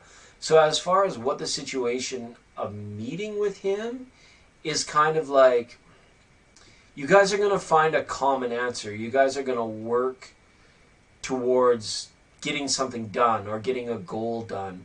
So this could be something as simple as a date, or this could be like the beginning of a business partnership. All right, is how it's presenting. The Two of Pentacles as well show the two ships passing in the night, right? Now is the opportunity. It's now or never, right? I feel like anytime within the next couple weeks, or especially before the end of September, Virgo, or by the end of Virgo season, you guys will need to, if it doesn't escalate, if it doesn't happen, if you guys can't find time to make each other, to meet each other before then this opportunity of this sun may go away. At worst, it's 2 to 3 months, right? But I think it's there. And I think you guys are going to end up meeting, and I think you are going to be discussing things. I don't know why they seem so important, why the Three of Pentacles might be there. It's not a third party situation, but it's more like finding common ground. So the two people here are in real color, and the third person is kind of looking like a bronze statue back there. The bronze statue is the metaphor for the commonality, the common ground, and the being able to see things the same way, discussing things that you like. For some people, it's like those conversations about what movies do you like, what music do you like, and just having those deeper conversations or message sessions about those sorts of things can actually lead to a hastening or a quickening of you guys getting together. Because right now it feels like you're kind of far apart. It's like somebody has to reach out as far as the meeting. I don't know if you guys have set a date or a time. If you haven't, you need to. And if you have, just make sure that you're both sticking to it. You know, anybody ducking out, I don't really see that. I think that there's a desire to test the waters here with the Two and Three of Pentacles. Okay? Yes, a bright, sunshiny day. With the sun there, it's going to be all right. Whatever you're worried about in meeting with this person, or, you know, whether you don't like them or they won't like you, I think that those fears will be washed away. And you won't have to feel like on tiptoe or nervous about it at all, because you're going to find out really well that you're kind of like mind or common accord, I think. And as far as whether or not he's manifesting you, I don't think so. I think maybe through practical means he is. I think he wants to work to know you better, but he's not doing it like in a traditional like spiritual manifesting type way. Okay?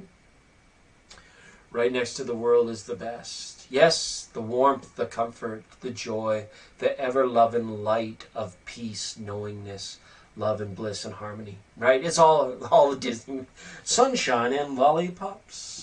Tuesdays and Christmas Crocs. All right. Abigail. Abigail. Abigail. Is Abigail still here, everyone? Is Abigail even here? See what I mean, Crafty? Get on the program, and we'll get you up live and direct in studio. I want to see you here. Not tonight, though. You caught us too late. But I'll probably send you a message and send you out an invitation to be a guest on the program. I hope you will. Your presence is always a pleasure. Sweet dreams. Are you going to bed? I was going to pull a card for you, silly. One last card for Abigail. It's going to be an oracle, though. Because I'm tired. Not because I'm tired. These actually, these just get read a different way. These are a little bit more. These are a little bit wild. This is for Abigail, just because I'm a nice person. And Miss Diva, I wish Miss Diva hadn't ditched. God, she was on my most wanted list. All right, Abigail, this is what it's all about. Okay, and I do this for everybody because it is good to wrap things up on a collective note. But Abigail has to pay special attention because she missed her turn by like 13 friggin' turns. All right, this is card 19. This is a 1 plus 9 is 10. This is actually a 1. 19 is actually a 1. But let's read this for collective and for Abigail. Okay. It says, enter the temple of your truth and learn to value it. This card is like the Joker of the deck. If you draw it, something major is about to happen. You will experience God. You will recognize the source of all being. God, the divine source, is not a living being, not a thing or idea, but an experience, something that pervades and changes you. Everything is in God. Everything you can see, all of creation is within the divine source. At times you might feel disconnected, but God is flowing through you at each and every moment. God, the divine source, is with you and around you. Enter the temple of truth that lies within your heart and call to God there. The time has come. Seek out the silence that you need for this and be ready. Search for your truth, but not the outside world. It can only be found inside your own heart. Open yourself to everything and understanding that truth is entirely individual, which is good since everyone feels and sees things in their own way. Everyone has the right to their own truth and should be wise and generous enough to respect and tolerate that of others. Start to value your own truth. Set out on the journey of experiencing yourself. Be brave. You have been ready for a long time. Recognize that it is your mission to be happy and to experience new things. For you, there is only one temple of truth, and you will find it inside you. Deep in your heart is where you will find all the answers that prompted your questions. Now read the previous sentence again and take it to heart, but focus on it and understand it with your mind as well. And it goes like this. Deep in your heart is where you will find all the answers that prompted your questions. And it's true. It's never outside of you. The best place to talk with Source is in your own heart. It works 100% of the time. It works every time. It's very nice. Absolutely, Regina. And I'm sorry you missed out, Regina. I'm going to put you on my most wanted list too. I don't know if Abigail really needs to go on the most wanted list. She missed her turn. But Regina, this is called, let's just go back here for you in case you're looking for it. It's called the Soul Helper Oracle, Messages from Your Higher Self. Written by Christine Arana Fader, and she's pretty hardcore. These are like soul lessons. Sometimes she's very like, beat you over at the head with a stick with it. I prefer a little bit softer language than what she uses in the actual book. And we actually did some of our first intuitive readings with this Oracle deck without the book tonight. And they seem to be resonating with some of our longtime listeners. So it was good to hear that for Ange and Feather and Rouse and it was Citron, I think, and whoever else, D maybe, whoever else I read for the Oracle deck. Hopefully you can let me know. All right. That is the end of the program. It's been Late Night Tarot on 99.9. Sending love to all of you. Remember, I wish you all the best in peace, love, knowingness, abundance, happiness, health, wealth, all that good stuff. Bliss, did I mention bliss? That's a big one for me. We'll be back next week or maybe in a few days, God only knows, with some more fabulous guests, some more free readings, and some more weird, wild stuff. Quirky fun, as it were. Thanks to everybody for tuning in. Special thanks to our moderators, Eve, Steve, Citron, Empress, all the moderators that were here. I think Edith even slipped in here for a little while, which is good stuff. But she missed the cutoff for the list. Who else can I thank? The good people at Thank You Water. Thanks to 99.9 for renting us out this tiny, shitty little studio. It's been wonderful. It's been such a pleasure to be with you all tonight. The well-wishing will continue on this channel. And I don't really have a good sign-off line, so hasta la sweet